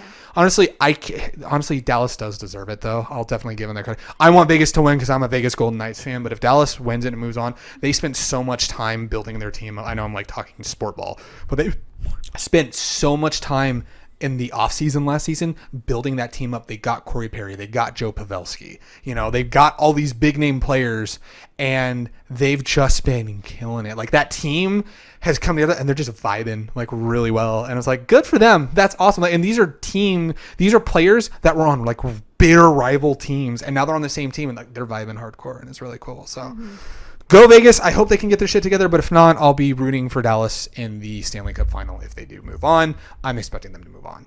I get that out of the way. We've already talked about our other videos and stuff, so if anyone's leaving right now, thank you guys so much for watching. Like I said, this is pre-recorded, but it is airing on Twitch. This is going to go up on YouTube tomorrow on Tuesday, so you'll be able to check that out at youtube.com/hardestreset. We're trying to start streaming more on Twitch again. I know we kind of dropped the ball when quarantine really kind of set in, but that's okay. We're getting back into this swing of things. So thank you guys so much for watching and enjoying. And I hope you guys check us out on Twitter at Hardest Reset. We're keep posting on the channel, so you know about the information of my new D&D project that I'm going to be a part of, and all that fun stuff. So give people a couple seconds to leave if they don't want spoilers for Final Fantasy XIV's latest patch or Final Fantasy VII Remake, and they are gone. Bye. Bye. So, Final Fantasy 14. Oh, we're going to start with 14. I have 14 first, because I feel like 14 is going to be a quicker discussion than 7. Because 7 times 2 is 14. Did you know that? That is true. That is true. But we're going to divide 14 by 2 to get 7. And even our neighbors laughed about that dumb joke. They should not have been laughing. So... They can't hear it because the condenser mics can't pick it up, but no, it's just funny. Yeah, it's pretty great. So the latest patch for 14 wraps up the story of Shadowbringers. As a whole, now that everything is wrapped up, how do you feel about the ending? I enjoyed it, obviously. Yeah. I really liked how the story ended. I know some people probably didn't like it, but that's just... I've seen a lot more love for this story. Yeah, than especially I thought this patch was phenomenal. Like the way it wrapped up and ended. I'm excited to see where it goes next. Yeah. I feel like it's going to be a wild ride from here, especially with the introduction of the new Ascian and freaking Xenos is still around. He won't leave us alone. Bitch Boy is still around. Yeah. Damn Daniel over here. Damn Daniel, back at it again with the white robes. Yes. There it is. But I don't care for him much, but I've never cared for him. I didn't like Asahi at all. I saw Asahi in when he first showed up in Stormblood. I went, I want to cunt punch him, man. I don't like him at all. Yeah. Like I haven't dropped a hard C word in a while, but like it's deserves on him. He is like textbook mustache twirling evil, and it's like I want to punch you, dude. Like you are the fucking worst. You didn't even intimidate me. I just like when I was playing the patch, I was like, the thing is that I saw him like I can kick your ass in a fight like right now. Mm-hmm. You're just gonna be an annoying shit that won't die. Mm-hmm. And lo and fucking behold, he's still alive, my guy. So, but no, I'm with you there. I think because Final Fantasy 14, all of the games. I would say Stormblood was the only exception of the patches that after they wrapped up the story were very weak. ARR's patch quests are a fucking slog. Like there are people in the 14 group that just sit there and like, guys, I think I need to take a break. These things are, you want to know what I did? I got drunk and just powered through them. Like that's what I ended up doing. But it was one of those things where I was just like, that dragged. Heaven's Ward, those first 3 patches finishing the Dragon War were like easily some of the most hyped things. That Needhog fight in that would be 3.3. That Needhog fight is so fucking hype and so fucking cool. But then those last 2 patches setting up for Stormblood are such a slog. Stormblood as a whole to me was a slog, and I didn't care for Stormblood much at all compared to the other patches, or compared to the other expansions. But the patches in Stormblood, all 5 of them were really good. And this is all my opinion. And what I feel like the post, telling the whole story, what it lacks is just like they focus so much on the story and on the main story, and then they kind of throw stuff in these last couple patches to here's the setup for the next expansion. Mm-hmm. But I think what Shadowbringers, I don't think we ever did a full spoiler discussion on Shadowbringers. I know we've done it off camera, but I don't think we've done one on camera. But I think what Shadowbringers as an expansion pre-patches has done so well is they every now and then reminded you, here's what's going on in the background. Here's what's going on with Gaius and Estinian. Here's what's going on with Xenos and all of this stuff. Kind of like they're planting the seeds in the expansion, and then in the patches, they kind of kept going back to because wasn't it 5.1 when you played as Estinian? Yes. So you had all of that going on. And then, so now that we've already had those seeds planted, they're going to be drawing upon those in 5.4, 5.5, and 5.55. So, those seeds have already been planted. So I'm really excited to see those because now it's like, oh man, this is such a good ending to Shadowbringers.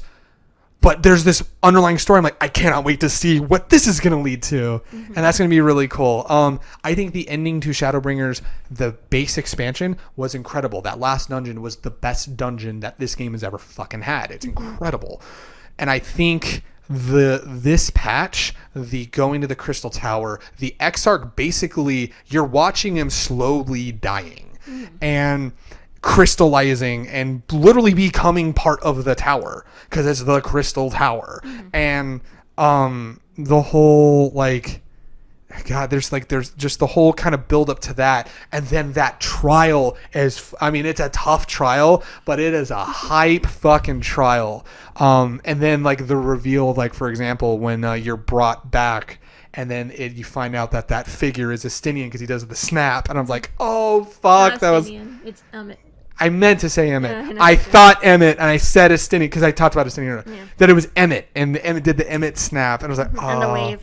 in the wave. That was so cool. I think most people, like, they freaked out when he did the wave. Because, there was a snap, but most people, I don't think, kind of associate that. It's when he did that little wave. Oh, the snap, the wave. I confuse the two. It's okay. But he does still just the snap. He snaps them, but when he does the wave, that's when everyone knows, oh, everyone it's lost their shit. That's his signature thing. Emmett was also just a great villain. Emmett was what? Emma was just a great villain in Shadowbringers. Yes. Like, it was really good. But I think they did really well wrapping this whole story up. And then a little reveal at the end that Grahati is now in the party. He's a Scion. And he's a part of the Scion. He had a new member has joined the party. But it's like I love Scion. I played Crystal Tower. Mm-hmm. And I didn't fully get why people loved the X-Force. I'm like, he's a pretty cat boy. Yeah. Oh, he's stuck in the tower because he chose to stay in the tower because they needed someone to stay in the tower. And I'm like, okay.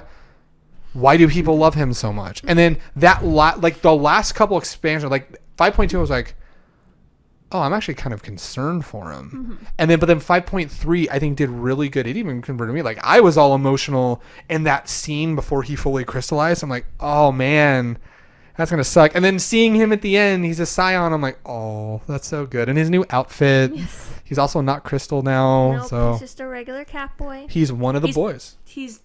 His personality is pegged down a little bit. He used to be like really cocky and stuff. Yeah, like in the Crystal Tower. I think that's part of why I didn't like. He was the cocky rival, and those characters just don't resonate with me. So I'm just kind of like, I was like, ugh, I'm not that. And then he took it down a notch. He became more humble. He was at a 9, and he took it down to like a 5. Mm-hmm. But he's still Grahatia. He's still got that energy, but it's not good. Not old man anymore, as he says. Not old man anymore. And he's also not turned into Crystal. No, he baby now. He baby. You were so happy. You're just like, oh, he back. Yes, I love him. He's so cute as a little Scion. Yeah, right. That Scion outfit's really good. Mm-hmm. I like it a lot. It's my favorite. It's good. I love it a lot. Was there anything else you want to talk about for 14? Was there any other story bits in the latest patch that you enjoyed? I like the glamour. The glamour is good. That is true. I just like glamour in general. You're like, I just like glamour. Yeah. I like glamour. My character. You do. Yeah. You definitely do. She has to look good when she fights evil. Fair enough. Yep, can't fight evil if you don't look good. True. Fair enough. Fair enough indeed. Yeah, I liked it a lot, and I'm excited to see where the last 2 patches go because they've really set up a good framework. Mm-hmm. Okay, I feel like I need to turn my chair a little bit so like you and I can face each other to have this conversation. You don't have to turn. I'm just turning. What if I want to turn? You can turn. Okay. That is just fine, my guy. Okay. So. I just turned this way, I guess. That's fine, and then we can adjust that there, like get it right, deep throat it.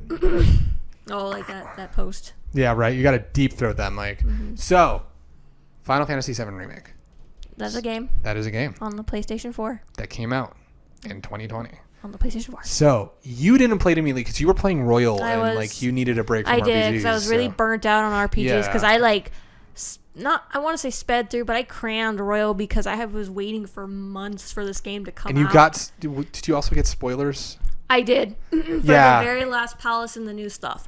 Because somebody on Facebook thought it'd be funny to post it on an Atlas post. Of course. Yeah. And of course, Facebook, they show certain comments, and that's what I got to see, and I was not happy. That was me with the patch for... that happened to me with the patch for 14 from the 14 group, mm-hmm. and that happened to me with Last of Us 2 when the leaks came out. I got the leak about Joel. I was like, are you fucking kidding me? I purposely looked up 2 because I was like, I'm never going to play Last of Us 2. But that was just on me. Last of Us just isn't in your bag, and that's fair. That's fine. I tried it, though. You didn't send death threats on Twitter like fucking idiots did. Yeah, that's not very cash money of you. Mm-mm. But anyway, so Final Fantasy VII came out. Yes, it was a game. But yeah, you had you needed a break because you sped through. Because I wanted to get through the new stuff, and I just wanted to finally beat it, so I could be like, okay, I'm done. Yeah, I got you. I mean, I liked it, but it's just I tried to cram too much because I did it every day. I played it, and it burnt. You got home from work. You ate dinner, and then you just played. And I was like, oh. Some days you were eating in the room as you played to speed through. So I mean, it burnt me out quite a bit because I tried to get it all done in one go because I didn't want to get any spoilers anymore. Yeah, no, I get you. I get you. It was still an enjoyable game. I still enjoyed it. Yeah, I'm gonna eventually play it. I'm a little burned out on Persona 5, so I needed a break from Persona 5 before I jumped into Royal. Yeah. So. But yeah, I took a break from playing any RPGs, waited I think a month or 2, and then I was like, okay, I'm finally gonna play 7 because the big whole thing at the end, I was like, okay, if I don't do it now, if I don't play this now, I'm gonna get spoiled. It's everywhere right Chrissy, now. Brad, Suya, and I had to make sure you were out of the room. Oh yeah, when you guys to talk about about the ending of the game. Because I was like, please because don't spoil we it. did not want to spoil it for you because of how much I don't want to spoil it. I don't want to spoil it. I don't want to spoil it. Yeah, I was like, I don't want to know yet. Don't tell me. So I mean, just as a general, as a whole, what did you think of the game?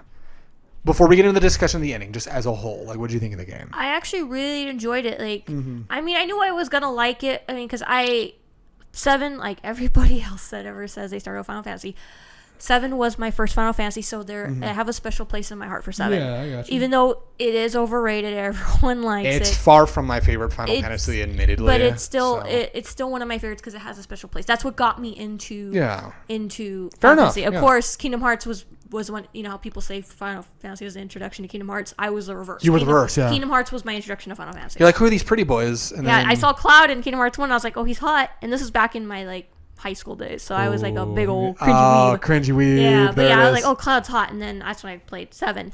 But I really enjoyed it. Of course, there were some things I initially did not like, but I got used to it, and I was like, this is actually a really good game, and I really enjoyed it. I knew I was gonna like it, but it just took me a bit to actually get to it. I was one of those that I watched a friend play 7 in elementary school. Same with like Legend of Dragoon and whatnot. It's a good game. It's a great game. I never beat Legend of Dragoon. I never did either. But I just what I played of it was so good. I watched friends play like the RPGs. Yeah. I didn't actually play 7 until college. So it kind of colored because there's been like decades of, probably like a decade and a half of, because that's around 2012-ish is when I played it. I never beat it because I kind of got admittedly bored with it. Yeah. Because it's such a dated game. The story's okay. It's not bad. You know, the thing is that like I remembered bits and pieces of 7 when like things like Advent Children came out. I remember watching Advent Children and being like, oh man, this is really good. Not that it's not good now, but just being like, oh man, this is really good. I don't remember much of the game, but this is really good and really cool. But and also all of the fucking AMVs with it, which oh man. Oh yeah, those are the days. Oh, dude. Side tangent real quick. I just want to side tangent this for a moment. What do you think today's cringy AMVs are? Like shows and groups. Well, I don't know about groups, but just a lot of the shonen animes. A lot of the shonen animes. Yeah. So you still feel shonens are... Yeah, especially when they use like a typical song. I can't tell you what typical song. Just like those songs that are so typical that you know they would go with a shonen anime. I'll tell you a good one, and I'm certain this like bad versions of this exist. Like My Hero Academia, Panic at the Disco, High Hopes. Like, you know what I mean? I was gonna say Demon Slayer. Like, don't get me wrong, Demon Slayer's not bad. I don't have anything against Demon Slayer. I just don't have an interest in it. I like certain characters, but you like their design. You like their character design. Yeah. Ufotable is really great. Ufotable's great. Yeah. I just feel like that's one show that people would put typical songs to, and I go, okay, this AMV is so typical, you know. But yeah, My Hero as well. Yeah, My Hero. Or any sports anime nowadays. Sports anime, like Haikyuu. Yeah. I'll still watch some free ones. I won't. I'm just trying to think of like what's the new wave of like Fate. A lot of Fate. No, I mean not on the anime. I'm just thinking of music. Like what's the like what is like this generation's like 3 Days Grace, Linkin Park, Panic at the Disco, maybe like the newer stuff. Maybe newer Panic at the Disco, maybe 21 Pilots. Maybe, yeah. It's like I'm struggling to kind of think of like I don't know, probably. See, a lot of the Bring Me the Horizon fans, though, are older fans. That would be people. Yeah, that could still exist. I don't know. I'm trying to think. Maybe like Machine Gun Kelly, maybe. I don't know. I'm trying to think. Look, nowadays, though, AMVs have gotten really good. They've gotten so much better. Yeah. Like compared to like 10 years ago. Oh, my God. Yeah. But I bring that up because of all the AMVs of like Advent Children.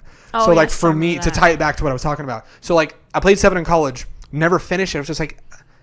I don't get it. Yeah. I don't get like why people love this game so much. I'm like, I'm certain it's there, and I'm certain there's like a nostalgic factor. But for me personally, I don't fucking get it. Playing the remake, I finally fucking get it now. Like I get why this game like fucking rocks my dick off.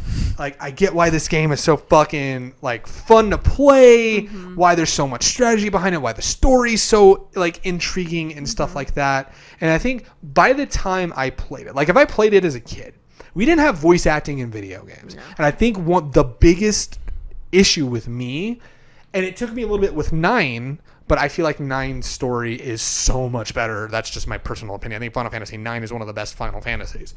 Again, I actually haven't beaten 9, but I have played and I've watched playthroughs of 9 because like AGDQ and stuff like that, they'll speedrun it. So they'll kind of be explaining what's going on. And I've also seen playthroughs. I personally have not finished the game, but I fucking loved 9. Like, it's great, you know. But it's one of those things for me that like I didn't get it until I played the remake. I love the music. The music is like, even I was feeling nostalgic for like the music and like the scenes and whatnot. And it was really good. And I think getting into what we want to discuss, we've had debates. I think out of all of Hardest Reset who have played it, Chrissy's the only one who did not like it at all. Suya liked it. Brad liked it. You and I loved it. I think let's just get into it. Let's just jump into it. Yeah, let's pull a Philly D and just jump into it. So the ending, the big twist at the end is, so there are these shadowy creatures that show Dementors. up. Basically Dementors, yeah. So there's these shadowy creatures that show up in the game, and it's one of those things where, like, you know, they push Aerith to run into Cloud. They basically are a meta character of keeping the canon. And by that, they mean that, like, what happened in the original game, even if they decide to throw a fake out, like Barrett getting killed by Sephiroth, one of the Dementors, as I call them, one of the shadowy creatures got inside and took the hit for him because Barrett's not supposed to die in the game. They originally was going to, though. Like, did you read about that? Yeah, I read about that. Okay, I'm saying in the original game. I know. I'm just saying, like, when they were planning it. Yeah, it was actually going to be the one that died. Which I felt that was like a clever little nod to that as well. But yeah, that whole like Barrett getting killed and like them guiding Cloud and Aerith out of the church and keeping like Reno and them away so nothing bad happens. And then you get to the end and you find out, oh, we literally have to break canon. And then you defeat these monsters and then you fight Sephiroth. And you kind of get this whole thing of, oh, this is a whole new timeline. And then like the game ends with our unknown journey continues or something along those lines. And then you find out crazy things like Biggs, Wedge, and Jessie. I was blanking on her name. It's like Erica Lindbeck. It's like, that's what I was trying to remember. Your thing is red and yellow. Oh yeah, I'm so sorry. I will turn that down. Well, thank you. But yeah, it's like Jessie, Biggs, and Wedge, they're all alive when they died in the original game. Zack is apparently alive. Just in a different timeline. And we're in a different time. And I'm like, oh man. And like, there was a lot to process in that ending bit. And then like, you didn't defeat Sephiroth because he's like, it's not ready now. Now's not the time. But like, I fucking love that whole, you have to physically break the canon because we're telling a new version of the story. I feel like the good comparison for this is the Neon Genesis Evangelion series and the rebuilds. The rebuilds, while still staying faithful at some points, are telling a completely different story than the original series. The ending is completely different. The ending is going to be completely... I mean, 3.0 was completely different from where that was in the series.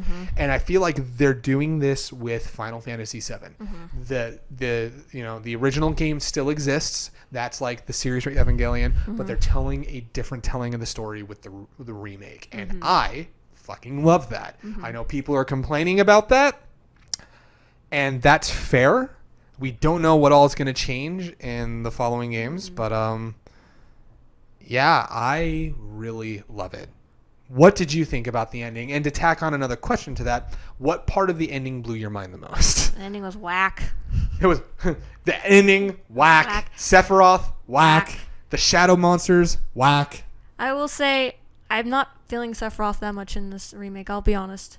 I prefer Sephiroth in the original. Which is so funny. I love Sephiroth in this remake. I think it's... And I fucking hated him as a character in the original game. I think it's because it's so different from the original, because growing up, I loved the original Sephiroth. I know he was crazy. He wanted to, rebuild the planet for Mother and all that stuff. Yeah. It's just, I'm not used to this personality, if you want to call it personality, but I'm not used to this version of Sephiroth, because in this timeline, he's basically like, he's won, because you try to defeat him, and then what's happening, that's how he wants the timeline to go. He's trying to preserve this timeline, because this is the timeline he wins. He's going to win. Yeah. So that's why I don't know, I feel like the first part, it's not showing all of his personality. That's why I'm not feeling him too much, because I'm like, I don't know what he's like here. I'm like, he's totally different from the original Sephiroth, and I'm like, I don't know how I feel. I think the craziness, I got a theory. I think we're going to get more of that usual Sephiroth in the next 2 games, because I think now that they've broken the canon and they can do whatever the fuck they want now, they're going to start doing things that not in Sephiroth's timeline. Yeah. So it's going to start breaking at his psyche, and I'm actually really excited. Which is interesting, because like, I love Sephiroth, especially in Crisis Core. That's like my favorite. Crisis Core Sephiroth, I will give you that credit. That's my favorite Crisis Core Sephiroth, actually. Because that was when he, to use a Star Wars reference, that's when he fell to the dark side. Yeah. He was this beloved hero, and it's literally the mantra of you either die a hero or live long enough to become the villain. Zack died a hero. Sephiroth lived long enough to become the villain. And I really liked, he didn't do too much in Advent Children. It was like later on. But I liked him in Advent Children, and I liked him in Crisis Core. Yeah. But yeah, it's just, I feel like they haven't shown all of Sephiroth what he can do. Yeah. So that's why I'm not He's more calm and calculating, which I know is very different. And it's like, he's trying to keep it cool, because like, I got to keep the timeline this way. And then they're going to start breaking the timeline, and he's going to kind of be like, what the fuck, Jim? I don't know who Jim is, but Jim is somebody. He's an NPC. Johnny's actually the big bad. Oh no, Johnny. Oh man, Johnny is my favorite addition to the game. Johnny. I love Johnny. He's so funny. You're in the one, Paul. Yep. Yeah. But yeah, so I just, other than that, the timeline, what blew my mind the most is when you're in the final boss battle and you're essentially fighting you're fighting versions of yourself in another timeline, trying to preserve the timeline. Yep. That's when it all started clicking for me. I was like, oh, because I kind of had a feeling that it was going to be like a different timeline, especially because I saw a post on Facebook ages ago. It was like a piece of art, and I was like thinking, okay, maybe there's something on the remake. It's probably going to be something about time travel or some kind of timeline. And of course, I was right when I played it. But but that was the whole thing that blew my mind, is that you read the descriptions like, oh, it's you and your friends from another timeline trying to preserve it, so they're trying to stop you, so that way the timeline doesn't change. And then of course you beat Sephiroth, and then it's like, oh, now you're going to go on a journey. So now nobody knows what's going to happen, because this is not the original game anymore. Yep. It's something different. Yeah. So that's why, now I can see why that they're going to do a thing like with Vincent and Yuffie, and Sid. It's going to be, they're going to be, not shoehorned, but they're going to be put in the story, because they're mandatory now, because it's a different timeline. Yeah. They're not. As long as Sid says, shut up and drink your goddamn tea.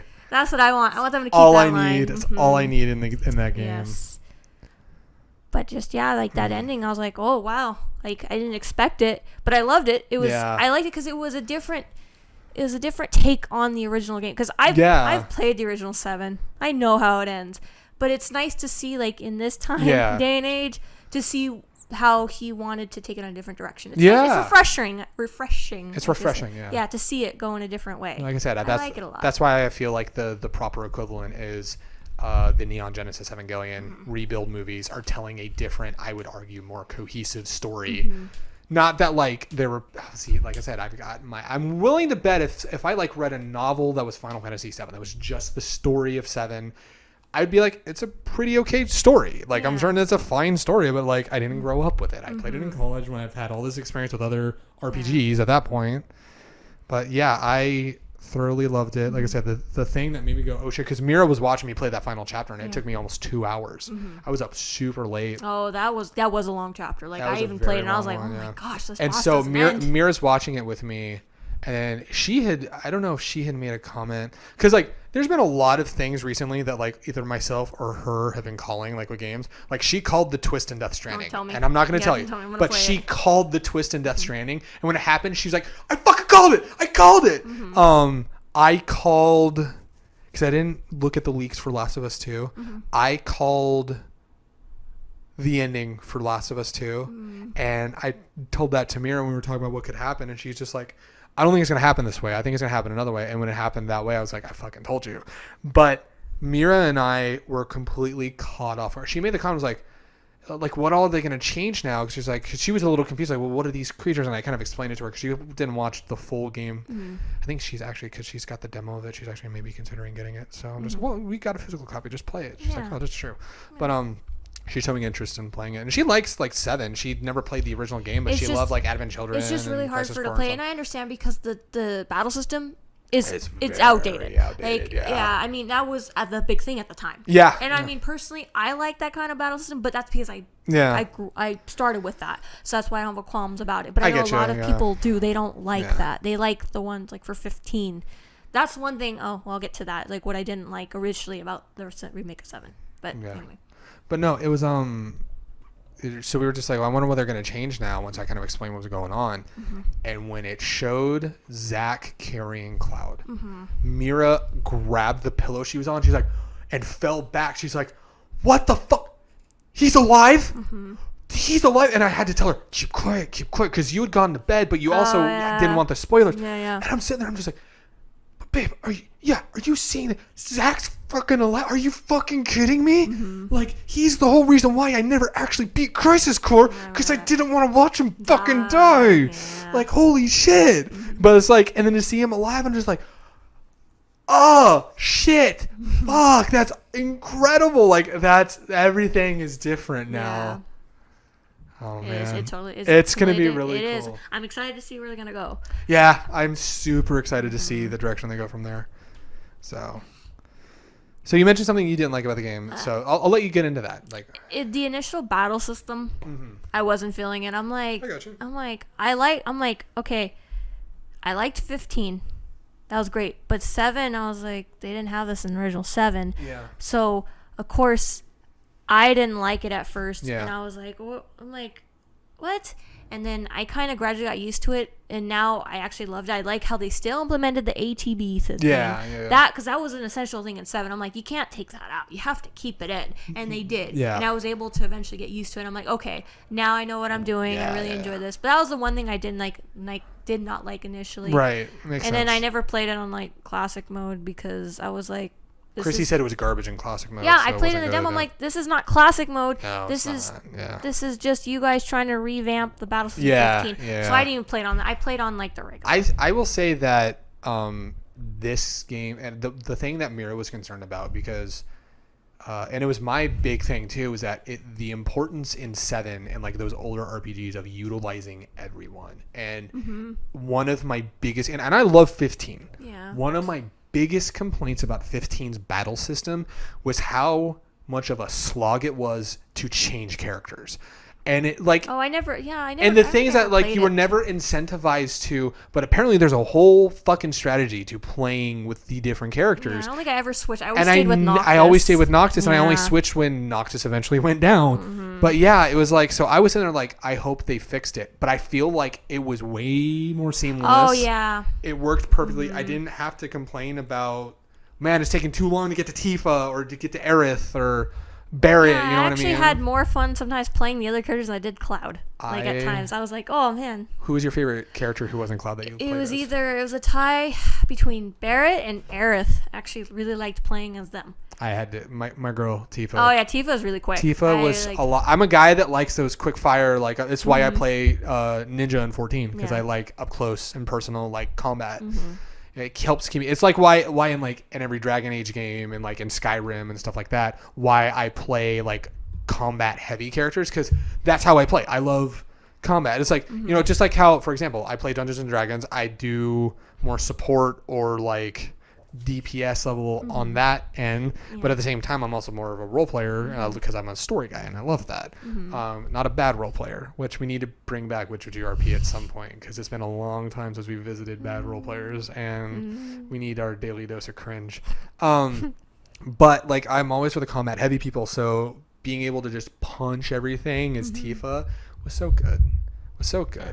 So I say my only complaints about 7 was, once I finished the game, There's a couple chapters that drag a little bit. Oh yes. After Wall Market, when you're underground, that took forever. The one area before Wall Market where you gotta go through like the underground warehouse, or not warehouse, but the you gotta go like turn off the 3 lights. And then you could go down the elevator, and then you turn off 3 more lights. That took forever. The ghost chapter was kind of weird. That made me want to sleep sometimes. I was like, this is so long. Yeah. The chapter before, when you're in Shinra, where you have to do all this stuff to get to Hojo's lab, I swear that was the longest thing I've ever done. Like, I felt like it dragged on and on. And I get it's because you're getting closer to the end of the game. Yeah. But I was just like, oh my gosh, this is dragging so The game was long. 40 to 45 hours. Mm-hmm. The game easily could have been trimmed down to 30 hours, and I would not have complained. Yeah. I would have been just as fine having it be 30 to 35 hours, but have some of that fat trimmed. Yeah. But I did like some of the additions, like going to see like Jesse's family. And that was nice. And kind of just all that stuff, and the thirst she has for Cloud was immeasurable, which is funny because Erica Lindbeck's just like, I mean, girl, same, me too, the fuck. Yep. Which that was everyone. And then seeing Matthew Mercer just freaking out about it. He's so pretty. It's like, there's Matt.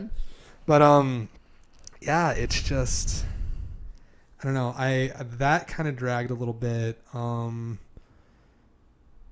I had some camera issues with the game. Yeah. I had some, like the targeting specifically in the next game. I know that they said that they were going to be patching it to fix it, and I hope that they keep that patchwork for part 2 whenever that eventually comes out. Yeah. But those are my complaints about it. But I loved it. It was really good. I like the seamless transition between cutscene and battle. That was really cool. That's smart because gamers future. Don't want to wait. They want to play. They don't want to wait. They want to play. I'm totally down with that. So I actually liked it. I loved that. Was cool. It was smart. It was good. It was really good. I love that a lot. Kingdom Hearts 3 tried to do that, and Kingdom Hearts 3 felt like a glorified PS2 game. And in that regard. I feel like once again I go back to I felt like the loading was way too long in Kingdom Hearts 3. That's like one of my major complaints is the loading was way too long. I've talked about it multiple times on the podcast, but like when we did that initial podcast talking about Kingdom Hearts 3, I was way more forgiving on that game. Mm-hmm. Like I gave it like a 7.5 out of 10. If I were to rate it out, it's like a 5 or a 6 maybe. I would give it about maybe 6.5.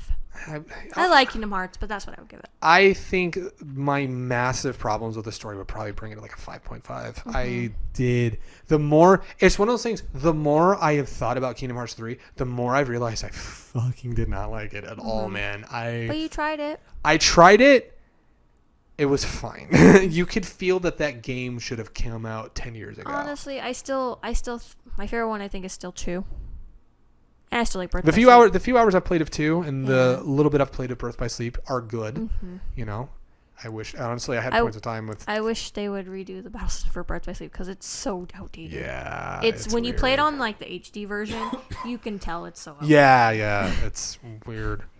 But like, I like the 7 remake a lot, and I cannot wait for the next part. Oh, same here. It's definitely, I'm gonna pre-order that like I did earlier. I would say 7. I mean, if Last of Us 2 did not come out, 7 would easily be my game of the year so far. But you know me, I think Last of Us 2 is a goddamn masterpiece and one of the best pieces of character writing I've ever seen in a video game. I don't want to go on my tangent again. We have a 2.5 hour spoiler cast for it. We've talked about it to death, but I still that's a game with the opposite effect. The more I think about Last of Us 2, the more I fall in love with it again. It's like it's like you have games like that. Like that's you with like Tales of Xillia. Yes, like you don't think you can love the game anymore, and then you remember another part of it. You're like, oh, I love it even more. And Xenosaga, like Xenosaga, to this day, I still think about Xenosaga constantly. Yeah, you swear by Xenosaga. I do. I still think it's one of the best PS2 RPGs. Of course, a lot of people disagree with me, especially with 2. Because a lot of people didn't like episode 2. It's all a matter of your opinion. Yeah. But I feel Xenosaga was still one of the best RPGs on the PS2. Yeah. It's just that fantastic. You've sung its praises, and I will eventually want to try it out. For PS3. Xillia's great. That's still, I mean, as much as I talk about how much I love Vesperia and, I beat Graces and everything. Xillia's the best one. Xillia, I mean, I like Xillia too, but I think Xillia has like a special place in my heart, and I just love that RPG to death. And Xillia was if they ever remastered it on the PS5, I would buy it. I would go out and buy it real quick. That and 2. Something about just the writing of Xillia and how the issue with these JRPGs is that characters fall into archetypes a lot.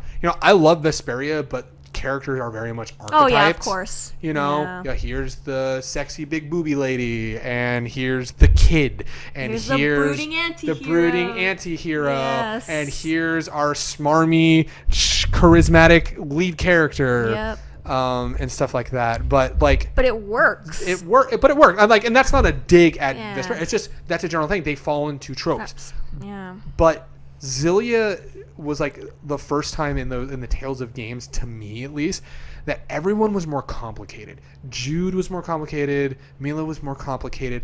Alvin is easily if you want an idea of how to write a character with a realistic redemption arc, look at Alvin in 1 and in 2. Because his whole thing in Xillia 2 is his frustration of, I thought I'd already be better. And the realization of it's always going to be an uphill battle for me. And kind of but it's so real because he is better in 2. But and people recognize that he's not backstabbing people and betraying people in 2, but the weight of those consequences are forever going to be carried with him. So he makes a mistake, and it's something I really relate to. He makes a mistake and he tears himself down for it in 2. In 1, he's like, fuck it, whatever, till he's finally brought to his senses. And it's but in 2, you you learned about it in 1. He was way more complicated than, he's the one that backstabs you a billion times. Oh man, another knife in my back. Want me to pull that one out this time? Yeah. But I love how this turned into Xillia talk now. But no, it's but his redemption is in the fact that he knows he still has to get better. Yeah. That's part of why that redemption arc is so good. And it's kind of with Homebrewers, what we got going on right now, what's going to happen with Renfist is very much inspired by that. Of Alvin wants peace of mind. He wants to just let everything go. But on that journey to let everything go, he's realizing it's always going to be there, but it's a matter of how you handle that pain and trauma. And it's he's been through some shit, and they did so well in the writing of that. 1, I would say, I know 2 wasn't as good as 1, but there was, I will admit, even though it's one of my all-time favorite games, there were things in 2 I was just ugh. I don't like the idea that you had to play the game a second time to have the protagonist voiced. That was weird. Oh, Luger? Yeah, you had to be. Weird. I mean, it didn't bother me because I've played already. That was just a design choice. It is, and you know what? I mean, he still said certain things in this run. I got you. But I get you, yeah. But that's just a design choice. I got you, yeah. But yeah, tying back, what were we even talking about with 7? Just the whole archetype thing. And yeah. It just initially started off because I said I didn't like Sephiroth, but. That's right, yeah. But I think we kind of concluded we were talking about. I don't even remember what we were talking about, but it's all good. We both loved Final Fantasy VII Remake. Yeah, but we're excited for the second part.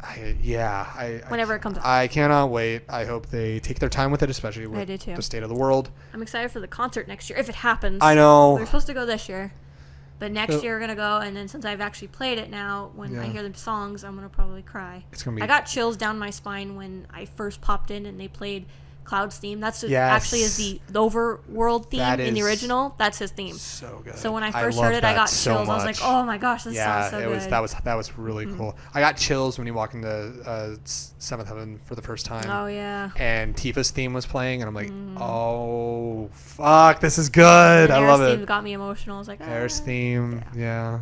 I remember Mira poked her head out when she heard Aerith's theme when I was first in the shop. She's like, "Oh, it's Aerith," and she walked out. She's like, "I gotta go see Aerith." Yeah, I love her. Yeah, Aerith is great. Aerith's my favorite. Tifa may be my best girl, but Aerith is great. I was concerned that they were gonna, because the way that she's seen at the very beginning of the game, I'm like, "Oh, don't turn her into a damsel in distress in this game," because of the way she kind of acted in that initial part. Yeah. But everything was okay when it's I don't need to be coddled like some princess. Shit! Yeah. It's oh man. Yeah. And then Cherith. Oh yeah. WWEing it. Yeah, man. I was waiting for her to give the people's elbow to him, man. That's pretty great. But anyway, that's it. And I think that's a podcast. Anything else you want to say before we wrap up? Leslie and the remake is hot. Yeah? Yeah? I had to get that out there. What about Rufus? Oh, God, Rufus. Okay. Real quick about Rufus. Speaking of simping. Speaking of simping. In the original 7, he was a block. So I was like, okay, he was a block. I love that. And I watched, he was a block. And I watched Advent Children, and I was like, man, Rufus is gross. I don't like Rufus is gross at all. when I was a young weeblet in high school, okay, my thing was I had a thing for Cloud, Zack, and Reno. Okay. Reno, oh, they did our boy Reno in this game Reno. so good. They did did our boy good. And then I saw Rufus in the trailer or whatnot, right? Rufus or in the Reno. game. And I'm just like, oh no, Square Enix, you can't do this to me. That's not fair. You can't make this do this to me. amateur look hot. And then what puts the nail in the coffin is whoever they got to voice actor him in the English version. He's really good. His voice is just so smooth and deep, and I'm just like, good. no, I didn't It's expect really it. good. So now I'm like, shit, Rufus is hot. Like, well, fuck me. I'm like, so that's my feelings, and I don't know how I'm gonna be. What was the thing about and Vincent, I had a thing for Vincent back then too. So when he appears in here, I'm gonna be like, oh no, that's it for me. Matthew Mercer for Vincent, please. I know it probably won't happen, but Matthew. That'd be nice. Can you imagine either him or like Travis if he got it? Because Travis has got that like bassy baritone he could do. But no, I could see Travis as Sid. Yeah. That would be so good. But yeah, so Rufus is hot. Or Tal. Or Taliesin for Vincent. Oh man. But oh to boy, sum it oh all gosh. up, yes, good shit, 10 out of 10. Rufus is hot, and I blame Square Enix. I blame Square Enix. Well, thank you guys so much for watching another episode of the HR Office podcast. I'm glad we got to do another duocast. I am so thankful. This was a fun. I think having just you and I here having a chat. This was a good setup. I like this a lot. So I think this might be what we do. And then pre-recording it, so we just focus on the podcast and then we'll put it out for people and all that fun stuff. So thank you guys so much for joining us. We gave the socials earlier, but YouTube.com, when I'm not having a stroke, youtube.com/hardestreset, twitch.tv/hardestreset live, at hardest reset on Twitter you just get the video updates, but whatnot. I'm going to try to be more active on that Twitter. Whatnot. Your channel at Salty Waifu, SALTEA Waifu, and that'll be linked down below as well. And next podcast will be when I'll be able to talk about the full drop of information. I kind of gave a drop of information of the new project I'm working, the new D&D project I'm currently working on, but we'll have the name locked down. We'll have some promo stuff we'll be working on, and next podcast you'll be able to hear about that. Hope you guys enjoyed the episode of the Homebrewers that came out, and it's actually after we're done recording this podcast, it's gonna go live now. So thank you guys so much. We love you guys. Take care of yourselves, take care of each other, and we'll see you guys next time.